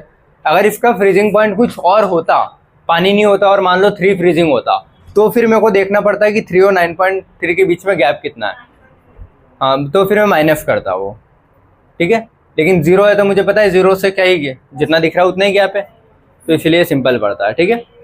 अब ये x की वैल्यू निकालनी है, ठीक है। यहाँ पे इसको सॉल्व कर लूँ, पहले क्या ही सॉल्व करना, सब मल्टीप्लाई में तो सीधा x is equal to 1.86 upon 9.3 into 50/62, round figure में लेके सॉल्व किया है, ऐसे किया तुम लोगों ने। 1.8 को 2 ले लूं, 1.8 को 2 ले लिया, 9.3 को 10 ले लिया, हाँ क्या मोलेलिटी का, अच्छा क्यों नहीं लिखा, क्योंकि ये यूनिट किलोग्राम में दी है ना बेटा, KF की किलोग्राम पर मोल, तो मोल तो लिखता मैं, ठीक है। तो इसको देखो मैंने 1.8 को 2 ले लिया सीधा, 9.3 को मैंने 10 ले लिया, कि मुझे पता है कट जाएगा आसानी से, इसलिए इसको 60 ले लूँ, 0 से 0, 5 2 से 10, समझ गए, तो 10/60, 0 से 0 बचेगा मेरा 1/6, जो भी कुछ ये आएगा 0.16, ठीक है। लेकिन ये 0.16 का ही में आया, kg में आया ना, ठीक है, 0.16 kg। अब इसको ग्राम में कन्वर्ट करूं पहले मैं, क्योंकि फाइनल ओवरऑल पानी मेरे को ग्राम में दिया है ना, तो इसको मेरे को ग्राम में कन्वर्ट करना पड़ेगा कंपेयर करने के लिए, सही। तो 0.16 kg को अगर ग्राम में कन्वर्ट करूँगा तो कितना आएगा, देखो ये बड़ा है, अगर यूनिट छोटा करना है तो इसको बढ़ाना पड़ेगा, और 3 से बढ़ाना पड़ेगा ना, 3 से तो एक बार पॉइंट यहाँ, एक बार यहाँ और एक बार यहाँ, तो ये क्या आ जाएगा 160, समझ में आए, 160 ग्राम होगा है, इतना क्लियर है, ठीक है। तो 160 ग्राम तक का वेट अपने को किसका मिला है, पानी का, हाँ ग्राम में कन्वर्ट किया, क्योंकि ये ग्राम में दिया है, तो मुझे इससे कंपेयर करना है। तो उसने बोला है कि जब मैंने 50 ग्राम इथिलीन ग्लाइकोल डाला है तो इतना वेट ऑफ वाटर जो है उसका ही कहीं ना कहीं बर्फ वाली चीज या इतना पानी के अंदर वो घुल रहा है, ऐसा जो भी है, ठीक है। अब 160 आया और पानी दिया कितना था मेरे को 200, तो 200 में से मेरे को इतना माइनस करना पड़ेगा, फिर जो अमाउंट बचेगा वो अपना होगा amount of ice that will be separate out, उतना ही सेपरेट होगा, क्लियर है। हाँ तो 40 ग्राम आएगा फिर फाइनली। तो जो तुम्हारा अगर ऐसा कुछ क्वेश्चन आता है तो उसको ऐसे ही करोगे, बस 40 ग्राम वाटर मतलब आइस सेपरेट होगी, ये आइस सेपरेट होगी, हाँ ये यहाँ 40 इसने दिया है, 38.7 ग्राम दिया है राउंड फिगर में, सॉल्व करोगे तो हाँ 160 जो है अपना वो कहीं ना कहीं ये अमाउंट ऑफ वाटर है, कि अमाउंट ऑफ कितना वाटर है एग्जैक्ट जिसमें वो घुलेगा, हाँ मतलब जिसमें वो घुलेगा ये, तो जिसमें घुलेगा वो चीज़ बर्फ में इतनी आसानी से नहीं जमेगी ना, उसका तो डिप्रेशन इन फ्रीजिंग पॉइंट कम हो जाएगा। तो जो बचा हुआ पानी वो जल्दी बर्फ में जम जाएगा। तो बचा हुआ कितना, ये। ठीक है, चलो ये वाले क्वेश्चन करें अब, ऑस्मोटिक प्रेशर वाले। सारे इधर देख लो बेटा। चलो find out the osmotic pressure. देखो ऑस्मोटिक प्रेशर के लिए एक ही फॉर्मूला है अपने पास, क्या, PV इक्वल टू NRT, बस यही है, PV इक्वल टू NRT। और ये देखना प्रेशर है, प्रेशर को पाई लिखा था ना ऑस्मोटिक प्रेशर को, V नीचे लेके चले जाऊं तो N/V, और RT number of moles per unit volume क्या होता है, मोलरिटी। तो पाई इक्वल टू MRT लिखूं या फिर CRT, यही लिखा था उसने, यही फॉर्मूला होता है अपना। तो या तो पाई इक्वल टू CRT रखो है, PV इक्वल टू NRT, एक ही बात है, सही सॉल्व करोगे। क्लियर है। अब क्वेश्चन पढ़ रहा हूँ मैं ना, find out the osmotic pressure of इतना मोलर, मोलर दे दिया ना, मतलब मोलरिटी दी है, मोलरिटी मतलब कॉन्सेंट्रेशन डायरेक्ट दे रखा है ना, क्योंकि उसने इंडिविजुअल मोल और वॉल्यूम नहीं दिया है, सीधा मोलरिटी दे दिया है। तो मैं सीधा ये रखूँगा पाई इक्वल टू CRT। तो पाई इक्वल टू CRT, और पाई ऑस्मोटिक प्रेशर है ना, पूछा भी find out the osmotic pressure, मतलब पाई फाइंड करना है। कॉन्सेंट्रेशन कितना दिया है, 0.25, R की वैल्यू 2 दी है उसने, ठीक है, लेकिन R की वैल्यू में इन दोनों में से कौन सी लूँ, क्यों, क्योंकि देखो ऑस्मोटिक प्रेशर दिया है ना, प्रेशर की यूनिट एटमॉस्फेयर होती है, लीटर एटमॉस्फेयर, ना कि प्रेशर की यूनिट कैलोरी। वो एनर्जी का कुछ होता तो कैलोरी लिखता। 3 वैल्यू होती है आर की, ये 2 calorie kelvin inverse mole inverse round figure में, एक ये होती है 8.314 जूल केल्विन इनवर्स, वो होती है। तो तीनों में से तुमको कौन सी रखनी है, ये तुमको क्वेश्चन देख के डिसाइड करना होता है कि क्वेश्चन में पूछ क्या रहा है। हाँ ऑप्शन देख के भाई, ठीक है, क्वेश्चन या ऑप्शन देख के। तो यहाँ पे ऑस्मोटिक प्रेशर पूछा है ना, तो ऑस्मोटिक प्रेशर की यूनिट क्या होती है, कोई भी प्रेशर हो, प्रेशर की यूनिट लीटर एटमॉस्फेयर, एटमॉस्फेयर यही तो होती है ना। तो आर की वैल्यू क्या रखूँगा, जिसमें एटमॉस्फेयर आ रहा होगा। समझ में आया ये चीज, ठीक है।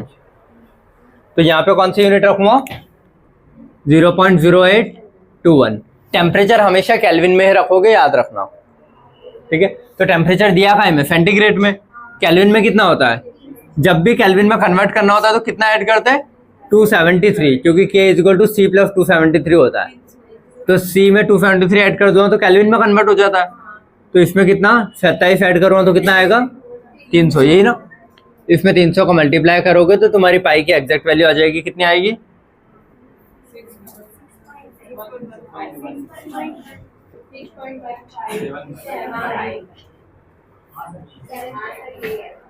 अरे वो ठीक है, तुम लोगों की आवाज ही ढंग से नहीं है, 157,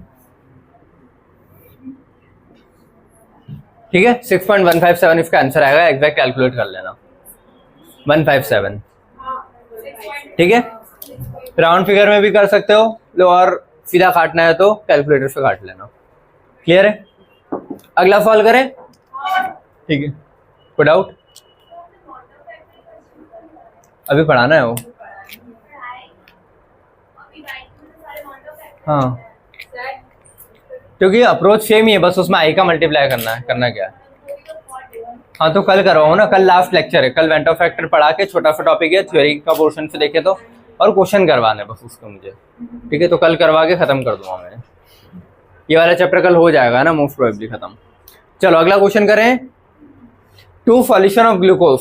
देखो क्वेश्चन पहले पूछ लेता हूँ, 2 solution of glucose having osmotic pressure इतना एंड इतना, 2 अलग अलग सॉल्यूशन है, एक का ऑस्मोटिक प्रेशर है 1.5, दूसरे का क्या है 2.5, इतना इमेजिन हो जाता है। 1 लीटर ऑफ फर्स्ट सॉल्यूशन, पहले का कितना 1 litre, is mix with 2 litre of second, इसका 1 लीटर इसके 2 लीटर के साथ मिक्स किया, ठीक है। The osmotic pressure of the resultant solution, जो सॉल्यूशन बना उसका ऑस्मोटिक प्रेशर कितना होगा। तो 2 चीजों को मिक्स कर रहा है, मतलब 2 अलग अलग के मोल मिक्स हो रहे होंगे ना, ठीक है। तो फॉर्मूला मेरे पास क्या है भाई, PV इक्वल टू NRT, हाँ यही है ना।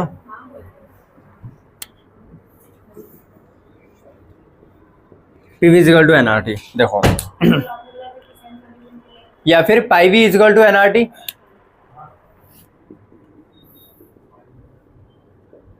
ठीक है। अब इसमें दी क्या क्या चीजें, 2 ऑस्मोटिक प्रेशर दिए हैं, दो ऑस्मोटिक प्रेशर दिए ना, मतलब 2 पाई दिए, पाई 1 पाई 2, और वॉल्यूम भी कितने दिए 2, ठीक है। तो कहीं ना कहीं ये वाली जो चीज़ें पाई और वी वाली, एक इसका दिया एक इसका दिया, दो सॉल्यूशन को ऐड करेंगे तो मेथड क्या रहेगी, पहले का प्लस दूसरे का is equal to resultant. Clear है?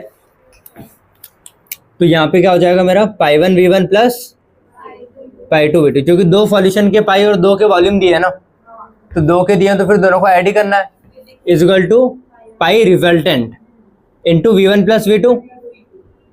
समझ में आया? ठीक है। अब पाई वी दिए गया है 1.5 इंटू वॉल्यूम 1 कितना दिया है 1 plus 2.5 into 2 is equal to pi resultant तो पता करना है, और वी 1 प्लस वी 2 नीचे कर लूँ, 1 प्लस 3 2, ठीक है। समझ गए? अब इसको जब पूरा मल्टीप्लाई करके सॉल्व करोगे तो पाई रिजल्टेंट कितना आएगा तुम लोगों का, 2.16 ना, ठीक है। समझ गए? मैं भी देख लेता हूँ एग्जैक्ट, हाँ 2.16 एग्जैक्ट आ रहा है, ठीक है। और प्रेशर है तो यूनिट एटमॉस्फेयर में लेंगे इसका 4.926 एटमॉस्फेयर। क्लियर है? चलो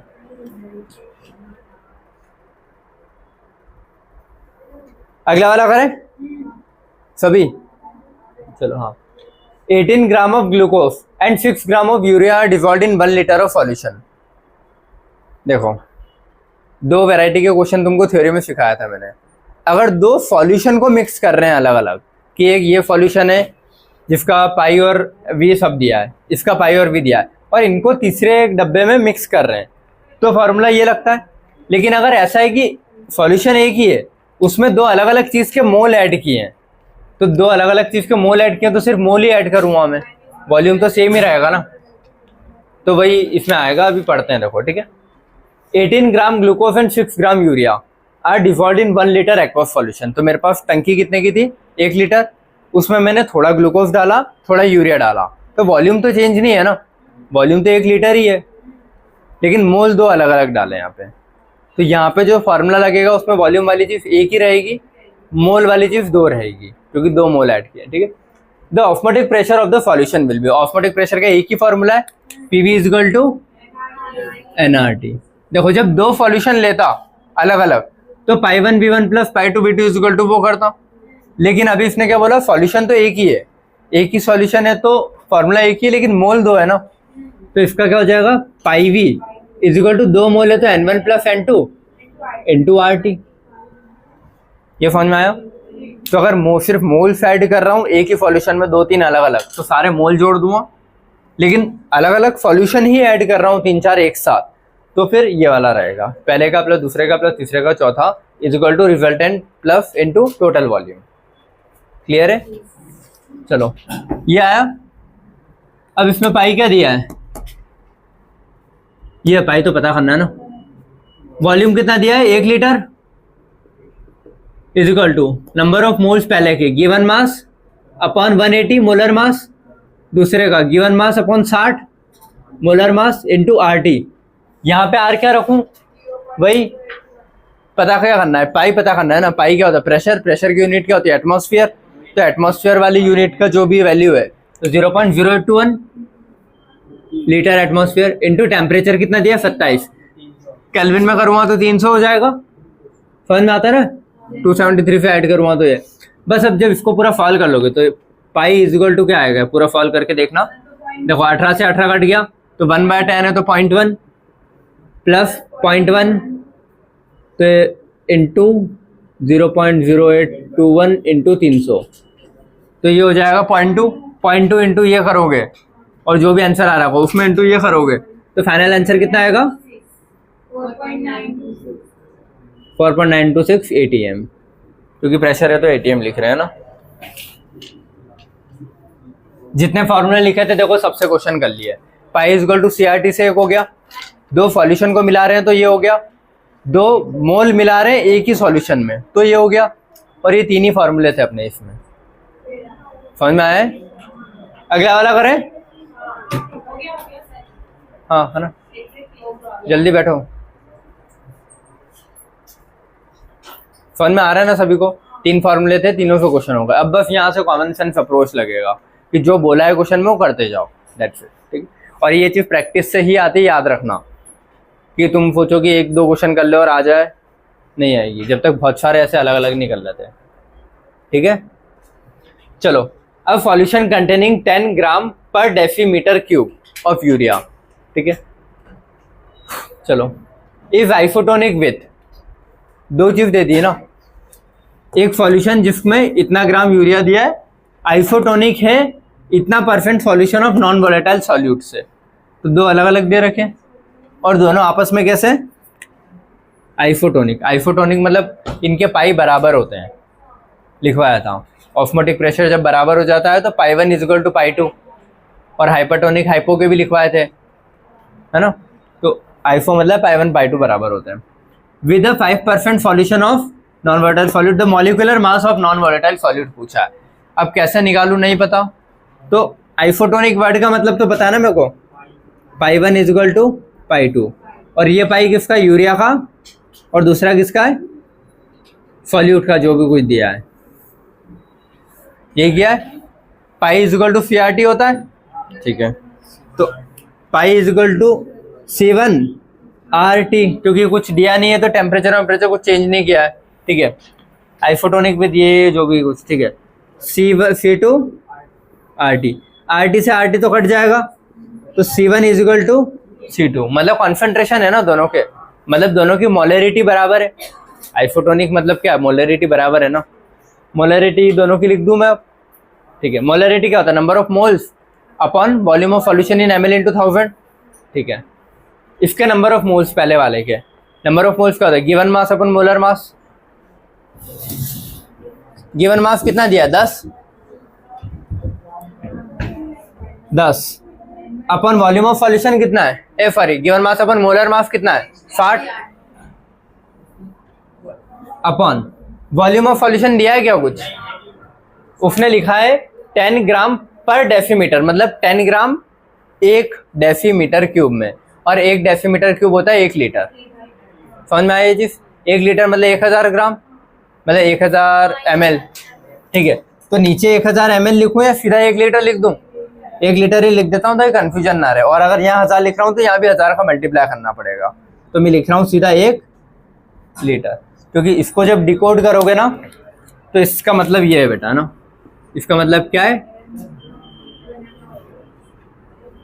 10 ग्राम इन 1 डेसीमीटर क्यूब या फिर 1 लीटर। तो 1 लीटर में 10, तो वॉल्यूम भी दिया है, वेट भी दिया है, क्लियर है। अगला 5% सॉल्यूशन दिया है ना, इसका मतलब क्या है, 5 ग्राम इन 100 ml सॉल्यूशन, यही होगा ना। परसेंट मतलब 100 में से ही देखता हूं मैं हमेशा, तो उसमें भी उसने दोनों चीजें दे रखी है। = C2 का वेट कितना दिया है, 5, और सॉल्यूट है क्या नहीं पता, तो उसी का तो फाइंड करना है, तो उसका मोलर मास फाइंड करना है, अपॉन वॉल्यूम ऑफ सॉल्यूशन कितना दिया है, 100 ml, 100 × 1000, ये चीज समझ गए, ठीक है। अब इसको सॉल्व कर लूँ पूरा, ये कटेगा, ये कटेगा, ये क्या रह जाएगा 1/6, मतलब इधर क्या बचेगा ओवरऑल तुम्हारा 1/6 = 50/x, ठीक है। 2 से 2 काटे तो 1 बचा है ना, तो 50/x, तो x = क्या हो जाएगा 50 × 6, 5 6 30, तो 300, समझ गए, 300 ग्राम एग्जैक्ट आएगा बोला था, समझ गए। चलो अगले लिखवाऊं, 2 क्वेश्चन और बचे हैं बस, है ना। तो ये ऐसे क्वेश्चन भी अब तुमने देख लिया ना, बहुत बार क्वेश्चन में वो पता है, पहला एक स्टेटमेंट लिखा, फिर सेम वर्ड लिखता है, इज सेम एज, तो सेम एज मतलब इक्वल टू लगाना रहता है, तो यहाँ लिखा था आइसोटोनिक मतलब इक्वल टू लगाना था, ठीक है। यहाँ पे भी लिख लेना आइसोटोनिक, जैसे ही बोल दिया मतलब π1 = π2 था वो, तो ऐसी चीजें। इसके ऑप्शन थे बेटा 250, 350, 300 और 200। चलो यहाँ से क्वेश्चन करना स्टार्ट करते हैं, ठीक है। पूछ क्या रहा है, पढ़ ले पहले। द ऑस्मोटिक प्रेशर प्रेशर लिखा है वो, ठीक है। The osmotic pressure of a solution at 0 degree centigrade is इतना। 0 डिग्री सेंटीग्रेड पे ऑस्मोटिक प्रेशर कुछ गिवन है। What will B it's osmotic pressure at 546 kelvin under similar condition. बाकी सारी चीज़ें सेम है, बस टेम्परेचर चेंज किया है। और क्या बोल रहा है, कितना ऑस्मोटिक प्रेशर होगा, तो बोल रहा है इतने पे इतना ऑस्मोटिक प्रेशर है, इतने टेम्परेचर पे इतना है, तो इतने पे कितना होगा। क्या करना है इसका 0.1, हाँ 0.1 है ना। चलो ये सॉल्व करो। P V equal to N R T या फिर वही pi V equal to N R T, ये समझ में आता है, ठीक है। Osmotic pressure of solution is इतना। पहले वाले का कितना दिया है, 4, ठीक है। वॉल्यूम कुछ दिया है, कुछ नहीं दिया है। नंबर ऑफ मोल्स कुछ दिया है, नहीं। आर कुछ दिया है, अपन बताए कि दो को कंपेयर कर रहे हैं तो कट जाएगा, इसीलिए नहीं लिख रहा हूँ, वरना आर अपन लिख लेते हैं। टेम्परेचर कुछ दिया है, हाँ 0 डिग्री सेंटीग्रेड को केल्विन में करूँगा तो कितना होगा, 273 केल्विन, ये ठीक है। अब ये पहली इक्वेशन है मेरी, पहली condition. What will be the osmotic pressure of at इतना केल्विन। अगर उसी को उसने 546 केल्विन कर दिया, आर तो सेम ही रहेगा, और उसने बोला अंडर सिमिलर कंडीशन, तो मोल्स और वॉल्यूम सेम ही है, कुछ नहीं दिया तो। और ये क्या है, ये पूछा है ऑस्मोटिक प्रेशर। बस डिवाइड कर दूंगा ना, दो इक्वेशन बनी है तो करना क्या है, ये सेकेंड इक्वेशन है, फर्स्ट डिवाइड मार दो, आर एन ये सब तो कट ही रहा है, कोई दिक्कत ही नहीं, बी बी है। तो 4/x इज इक्वल टू 273/546, 1/2, 1 से 2 जा, तो x इज इक्वल टू 8 होगा ना। क्लियर है सभी को आया। तो ऑस्मोटिक प्रेशर कितना आएगा अगले वाले का, 8 atm, पहले का 4 था तो 8, ठीक है। चलो, और बोल दिया कि 273 पे इतना है, तो उसके हाँ, बट अगर केल्विन में समझ में नहीं आ रहा है कि डबल है नहीं है, तो एक अप्रोच ये होती है सॉल्व करने की। और बहुत स्पीड में है तो पता है मुझे क्या, इसको डिग्री सेंटीग्रेड में कन्वर्ट कर लूँगा या फिर इसको केल्विन में कर लूँ। इतने पे इतना है तो इतने पे कितना, वही किया है बस, इतने पे इतना था तो इतने पे कितना है, तो उसको सॉल्व करा। बाकी द टेम्परेचर एट विच, अगला बेटा ये क्वेश्चन देख लो।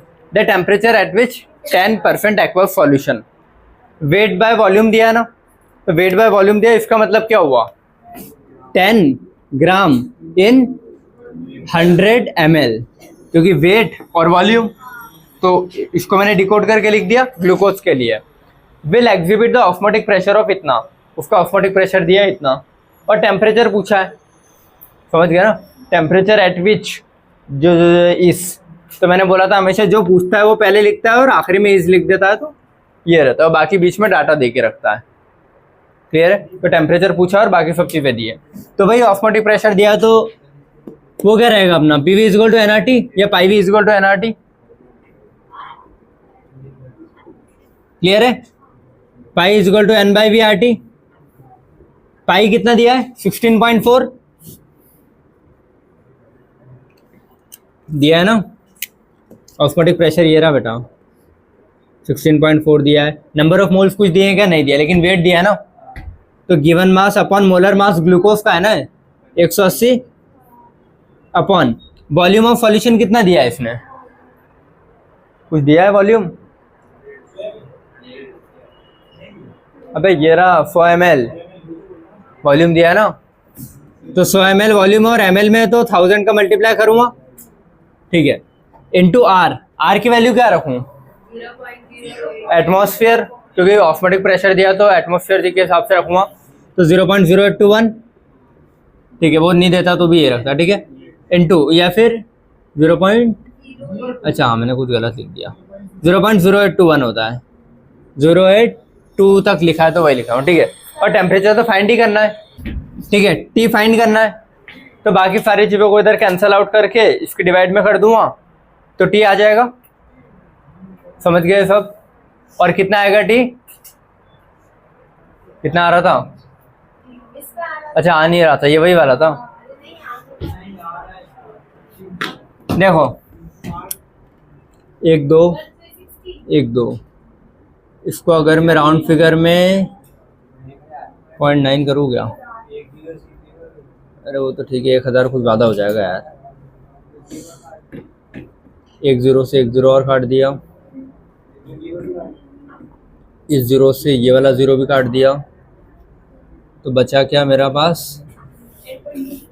16.4 into 10 upon into 180 upon 82 is equal to T. ये बचेगा ना, ये 10 ऊपर लाया, ये नीचे था तो इसको ऊपर ले गया 180 को, 82 ऊपर था तो नीचे ले गया, और ये आएगा।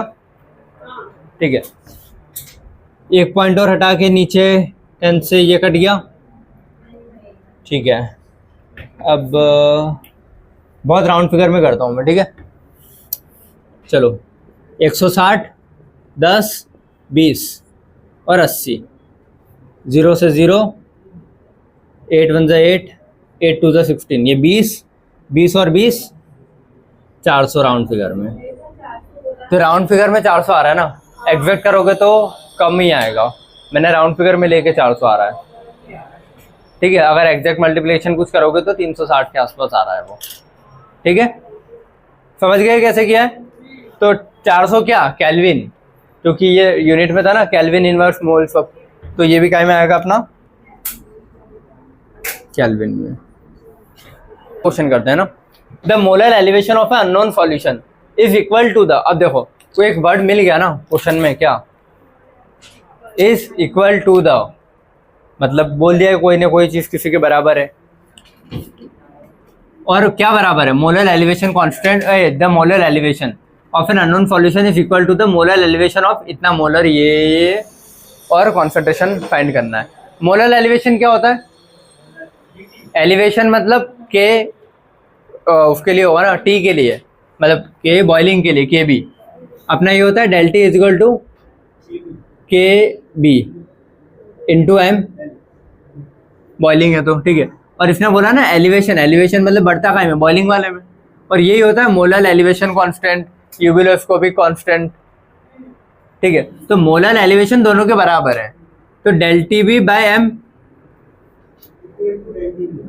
पहले के लिए is equal to del T B by M.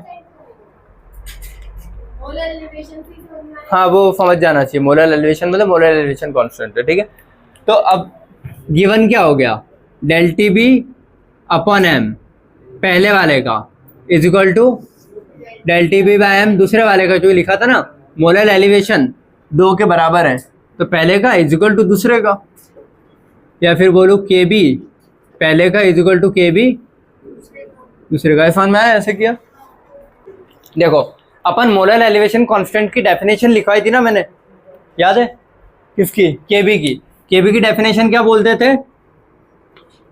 When m is equal to 1 KB is equal to del T B. तो बोल रहा है दोनों के केबी क्या है? बराबर है, तो डेल टी बी क्या, ये भी क्या होगा? बराबर। तो डेल टी बी अगर दोनों के बराबर हो गए तो आपस में कट जाएंगे, तो m1 is equal to m2। अब ये मोलरिटी दी है, अब मोलरिटी सेम है तो मोलरिटी भी सेम ही जाएगी, क्योंकि कोई भी कॉन्सेंट्रेशन टर्म अगर एक चीज सेम आ गई तो उसमें कुछ चेंज तो दूसरे में चेंज, तो अगर ये चेंज तो इसका अगर पहले वाले का मोलरिटी 0.1 था तो दूसरे वाले की मोलरिटी भी 0.1 ही रहेगी। ठीक है, बट मेरे को ये पता करना था बस, बाकी ठीक है, समझ गए चीज? तो पहले वाले की अगर 0.1 है तो दूसरे की भी कितनी रहेगी? 0.1। समझ गया इसका आंसर क्या है और कैसे आया है? इस डेफिनेशन की वजह से आया है कि केबी की डेफिनेशन तभी लिख पाते हैं जब m इज इक्वल टू 1 लेते हैं, और m इज इक्वल टू 1 पे ये दो चीज़ बराबर हो जाती है, केबी बराबर तो डेल टी बी भी बराबर, दो चीज़ें बराबर कर दी, पहले को बराबर रखा दूसरे को बराबर करके कट कर दिया, तो m is equal to m। The freezing point order of the solution of glucose, glucose के अलग अलग सॉल्यूशन दे रखे हैं अलग अलग कॉन्सेंट्रेशन पे। बेटा इधर देख लो, ग्लूकोज के अलग अलग कॉन्सेंट्रेशन पे कि 10% ग्लूकोज है, एक में 1%, एक में 2%, एक में 3% है, और सबको जमाऊंगा। ठीक है, तो बोल रहा है फ्रीजिंग पॉइंट का ऑर्डर बताओ। पहले तो ये वर्ड क्लियर होना चाहिए, उसने डिप्रेशन इन फ्रीजिंग पॉइंट नहीं बोला है, उसने बोला है फ्रीजिंग पॉइंट का ऑर्डर बताओ। ठीक है, पहला पॉइंट तो ये यहाँ पे क्लियर होना चाहिए। ठीक है, जितना ज़्यादा कॉन्सेंट्रेटेड सॉल्यूशन मतलब उतने ज़्यादा पार्टिकल ना। 10% अगर मैंने बोला है तो 10% में ज़्यादा ही पार्टिकल होंगे, 3% में उससे कम, 1% में सबसे कम पार्टिकल। तो जिसमें सबसे ज़्यादा नंबर ऑफ पार्टिकल्स हैं उसमें क्या है, उसका वो जल्दी जमेगा या लेट जमेगा? लेट जमेगा। तो अगर मैं एक स्केल बनाऊं फॉर एग्जांपल, अब मैं अपने दिमाग में बना सकता हूं, लेकिन इधर देखो, अगर ये 0 है तो 10% वाला इधर आएगा, फिर आएगा 3% वाला, फिर 2 और फिर 1% वाला आएगा। ठीक है, तो फ्रीजिंग पॉइंट ज़्यादा किधर होता है, इधर की इधर? इधर हाई फ्रीजिंग है ना, इधर लो फ्रीजिंग पॉइंट है। तो सबसे ज़्यादा फ्रीजिंग पॉइंट किसका होगा? 1% वाले का, फिर 2, फिर 3, फिर 4। अगर डिप्रेशन इन फ्रीजिंग बोलता तो ये इसका डिप्रेशन मतलब गैप देखते हैं, तो 10 वाले का गैप ज़्यादा होता, तो डिप्रेशन 10 का ज़्यादा है, फिर 3, फिर 2, फिर 1। तो डिप्रेशन इन फ्रीजिंग पॉइंट ऐसे चलता 10, 3, 2, 1। लेकिन फ्रीजिंग पॉइंट की बात करूं तो ज़्यादा फ्रीजिंग पॉइंट तो 1 के लिए लग रहा है ना, इसके लिए तो बहुत कम फ्रीजिंग पॉइंट चाहिए होगा मेरे को। तो ये ध्यान रखना। नहीं आया? मान लो मैं बोल रहा हूँ ये -5 पे फ्रीज हो गया, चलो जो नंबर दिए उसके हिसाब से ले लेता हूँ। ये -1 पे हो गया, ये -10 पे हुआ। ठीक है, तो -1 डिग्री सेंटीग्रेड और -10 डिग्री सेंटीग्रेड में फ्रीजिंग पॉइंट ज़्यादा किसका है? ज़्यादा फ्रीजिंग पॉइंट -10 बड़ा होता है कि -1? तो ज़्यादा फ्रीजिंग पॉइंट -1 का। ये वर्ड्स में कंफ्यूज मत होना, तुम ज़्यादा ये सोच रहे हो नंबर को देख के कि ज़्यादा फ्रीजिंग पॉइंट मतलब ज़्यादा देर से जमना, ये नहीं होता। ज़्यादा देर से जमना ज़्यादा फ्रीजिंग पॉइंट नहीं है। ज़्यादा फ्रीजिंग पॉइंट का मतलब वो वैल्यू से देखो कि फ्रीजिंग पॉइंट की वैल्यू क्या है, वैल्यू से देखो उसको। ये मत सोचो कि ज़्यादा फ्रीजिंग पॉइंट मतलब ज़्यादा देर से जम रहा है, नहीं, ज़्यादा वैल्यू किसकी है। तो ज़्यादा वैल्यू तो ये है ना। तो हाई फ्रीजिंग पॉइंट किसका होगा? इसका फ्रीजिंग पॉइंट तो बहुत लो है। लॉजिक यहाँ गलत फंस जाएगा इसीलिए।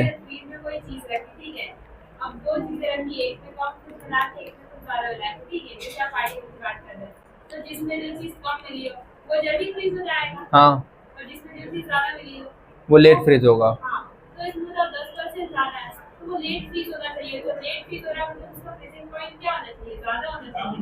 फ्रीजिंग पॉइंट को इससे देखो कि टेम्परेचर कितना है। फ्रीजिंग पॉइंट मतलब टेम्परेचर। उसको ये वो लॉजिक मत लगाओ जो अपन मन से देते हैं कि हाँ इसका तो फ्रीजिंग पॉइंट ज़्यादा कम, वो नहीं, वो गलत हो जाएगा, मन गलत हो जाएगा यहाँ पे। या वैल्यूज देखो, ठीक है, वैल्यूज देखोगे तो सही जाएगा। ये आया फोन में कैसे, इसीलिए इन पे मैंने बहुत क्लास में जब लिखवाया था हर एक पॉइंट अलग अलग बार बार इसीलिए ध्यान दे के लिखवाया था कि अगर ये क्वेश्चन आते हैं गलत करते हैं अपन, क्योंकि अपने जो लॉजिक होता है ना कॉमन लाइफ के, वो लगा देते हैं कि ज़्यादा है तो इसका फ्रीजिंग पॉइंट बहुत ज़्यादा होगा। ऐसे ही लगता है कि ज़्यादा पार्टिकल डाले तो बहुत ज़्यादा फ्रीजिंग पॉइंट मतलब बहुत ज़्यादा देर बाद। ऐसा नहीं है, फ्रीजिंग पॉइंट को वैल्यू से देखोगे। बहुत ज़्यादा फ्रीजिंग पॉइंट मतलब ये है, ये तो बहुत कम फ्रीजिंग पॉइंट है।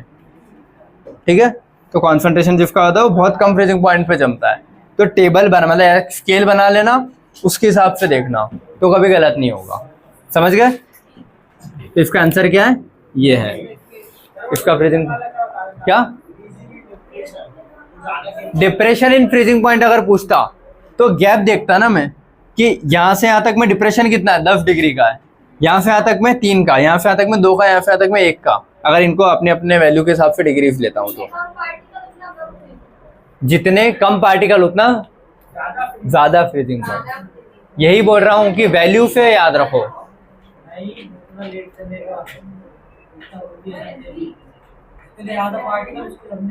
हाँ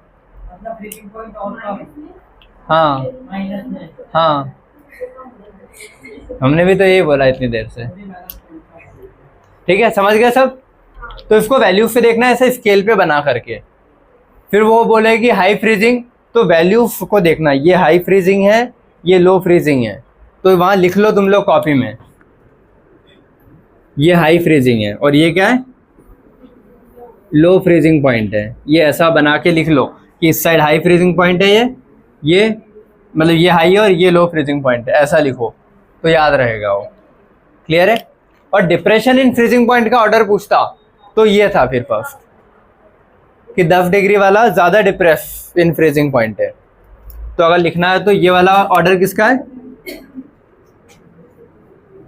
डिप्रेशन इन फ्रीजिंग पॉइंट का। ये किसका है, सिर्फ और सिर्फ फ्रीजिंग पॉइंट का। क्लियर है, उस चीज का ध्यान रहेगा। अब ये लिख लो। अब ये वाला क्वेश्चन पढ़ो और इसका आंसर आया किसी का, कितना है, 269.07। गुड भाई, मैंने कर लिया होगा।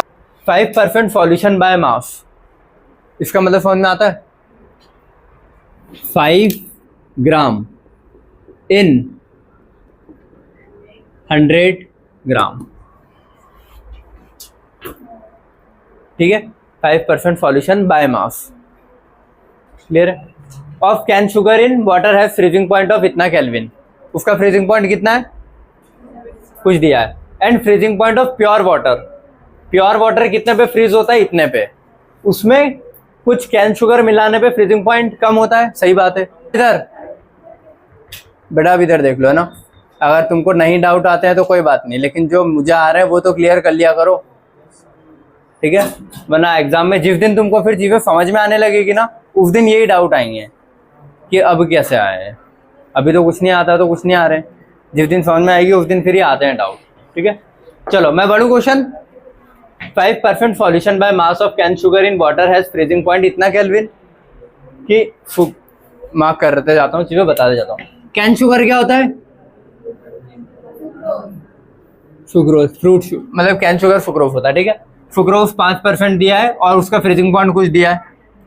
And freezing point of pure water दिया है, अगली चीज, ठीक है। ये the freezing point of 5% solution by mass of glucose, और एक किसका दिया है, ग्लूकोज का, बाय मास वो भी यही है 5 ग्राम इन 100 ग्राम। ये किसके लिए दिया है, ग्लूकोज, ये किसके लिए, सुक्रोज। बीच में वाटर का दिया है क्या, फ्रीजिंग पॉइंट कितना, 273.15 केल्विन। इसका दिया है 271 केल्विन, इसका कुछ नहीं दिया है। ये समझ में आया। ये 3 गिवन डाटा है, ये 3 डाटा दिए, समझ में आता है। पहला सुक्रोज का लिखा, दूसरा वाटर का जो दिया है वो लिखा, तीसरा अपना ग्लूकोज का जो दिया है वो लिखा है, ठीक है। अब पूछा गया है वाटर, इसका फ्रीजिंग पॉइंट पूछा है पानी में कितना होगा, ग्लूकोज का, ये पूछा है, ठीक है। अब देखो फ्रीजिंग पॉइंट के लिए कौन सी इक्वेशन लगती है अपनी, चलो रुको, del T F is equal to K F into M. अब उसने पूछा गया फ्रीजिंग पॉइंट ऑफ ये of glucose in water is, इसका फ्रीजिंग पॉइंट पूछा है। तो फ्रीजिंग पॉइंट पता करने के लिए पानी से ही कंपेयर करता हूँ मैं हमेशा।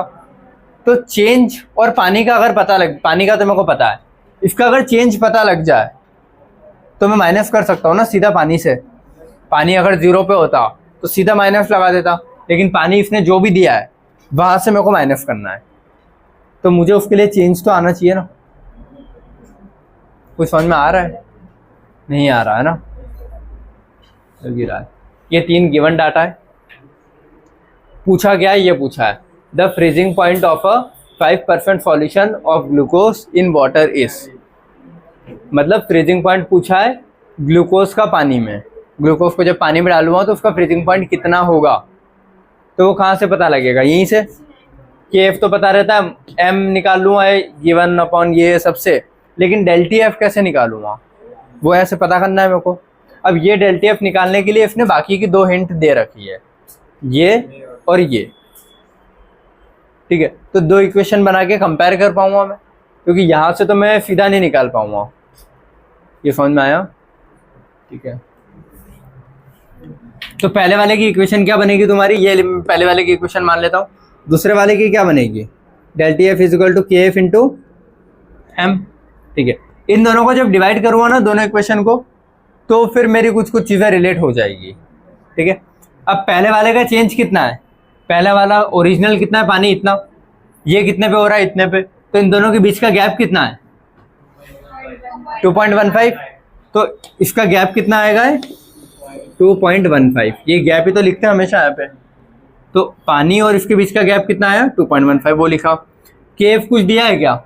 नहीं दिया तो मैं सिर्फ केएफ ही रहने दूँ, क्योंकि कटेगा ऊपर और नीचे वाले का, ठीक है। इनटू एम, एम क्या? मोलेलिटी। मोलेलिटी क्या होता है? गिवन मास अपॉन सुक्रोज का मास कितना होता है? 342। वो बताया था कि जोड़ लेना वो 12 प्लस C12 H22 11 को, तो ये हो गया अपॉन वेट ग्राम में इंटू 1000 करूँगा, समझ में आता है ये? तो ये मैंने लिख लिया पहले के लिए। ये किसके लिए हुई सारी चीज़ें? क्या? सुक्रोज के लिए। इसके लिए चेंज पता है क्या? नहीं, क्योंकि मेरे को सिर्फ पानी का पता है ना, इसका तो कुछ दिया ही नहीं है, तो इसका चेंज मुझे नहीं पता, तो del T F is equal to K F, तो रहने दो ऐसा ही, क्योंकि कटना ही है। इधर इसका गिवन मास कितना है? 5 ग्राम अपॉन ग्लूकोज है ना, तो 180 अपॉन 100 इंटू 1000। अब ये दो इक्वेशन मिल गए तो मुझे साफ दिख रहा है कि यहाँ से मैं डेल टी एफ निकाल पाऊंगा। डेल टी एफ जैसे मुझे पता लग गया कि चेंज कितना है, बस उस चेंज को इस ओरिजिनल में से माइनस कर दूंगा, तो मेरा वो पॉइंट मिल जाएगा ना कहाँ पे है।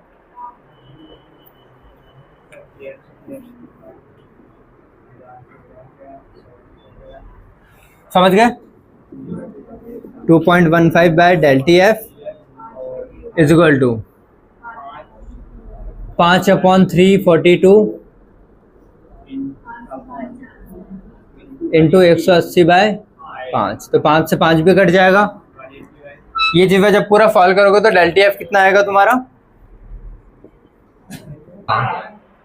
देखो अपना मोलेलिटी का फॉर्मूला क्या होता है? Number of moles of solute upon weight of solvent होता है, और ये तो सॉल्यूशन का है ना, ठीक है। तो इसको जब सॉल्वेंट में लिखूंगा तो इन 95 ग्राम ऑफ सॉल्वेंट है, और ये जो है सॉल्यूशन का है, तो अपन यहाँ पे नीचे क्या लिखते हैं? 95, लेकिन उससे क्या फर्क पड़ेगा?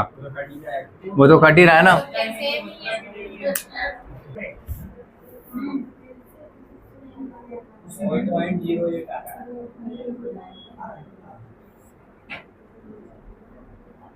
इसको राउंड फिगर में करूँगा तो 340 180 इंटू 2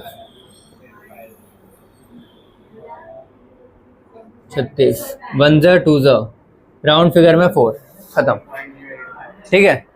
समझ गए जी? तो राउंड फिगर में चेंज कितने का आया? 4 का ना। अब चेंज केल्विन का हो सेंटीग्रेड का हो कोई फर्क नहीं पड़ता। तो ओरिजिनल पानी कितने पे बॉयल मतलब फ्रीज हो रहा था? इतने पे। जब उसमें मैं ग्लूकोज मिलाऊंगा तो चेंज कितने का आ रहा है? 4 का। तो बस 4 का चेंज कर दो, इसमें 4 माइनस कर दो, इससे 4 माइनस करूँगा तो कितना आएगा? तो फाइनल जो टी एफ आएगा वो क्या आएगा? 273.15 माइनस 4, तो ये कितना? ये क्लियर है? ये समझ में आया? इसमें सारे कॉन्सेप्ट ऑलमोस्ट लग गए हैं, वेट बाय वेट वाले भी लग गए, फिर दो चीज़ों को कंपेयर करने वाले लग गए, जहाँ से तुमको एक गैप निकालने रहते हैं। हाँ 36 होता है ना, तो मैंने 34 को 36 मान लिया राउंड फिगर, ठीक है। अब इतना कैलकुलेट करता पॉइंट में आता तो सीधा कट कर दिया। थोड़ा बहुत आसपास अप्रॉक्स में चल जाए, वो ऑप्शन मैच कर लेना, ठीक है। समझ गया ना? तो कैसे कैलकुलेट करेंगे अपन? सबसे पहले 342 को 340 कर दिया, इसको 2.1 था तो 2 कर दिया, और मेरे को पता है कि 18 का डबल 36 है, तो मैंने इसको भी 36 ही कर दिया सीधा, खत्म। तो मेरा कैलकुलेशन सिंपल हो गया, और बस उसको इससे माइनस कर दिया। समझ में आए? चलो ये ना मतलब मेजोरिटी वैरायटी कवर हो गई है, ऑलमोस्ट सारी हो गई है, ठीक है। इन्हीं क्वेश्चंस को एक बार और प्रैक्टिस कर लेना, उसके बाद बुक के क्वेश्चन लगाना, आराम से लग जाएंगे, ठीक है। अब अपना एक ही टॉपिक लास्ट बचता है, एबनॉर्मल कॉलिगेटिव प्रॉपर्टी, जो कि वेंट ऑफ फैक्टर की वजह से आता है बस। तो उसकी छोटी सी थ्योरी है, क्योंकि सब सेम ही है, बस एक आई का मल्टीप्लाई करना है चारों फॉर्मूले में, और कुछ नहीं है, और उसके क्वेश्चन करवाने, ताकि क्वेश्चन से ज़्यादा अप्रोच सही बनेगी उसकी, ठीक है। तो कल अपन एबनॉर्मल कॉलिगेटिव प्रॉपर्टी या फिर वेंट ऑफ फैक्टर बोलो, ये पढ़ेंगे और इसके क्वेश्चन करते हैं, क्लियर है। और कल ये वाला चैप्टर अपना खत्म हो जाएगा। समझ गए सभी? हाँ ठीक है, चलो थैंक यू सो मच।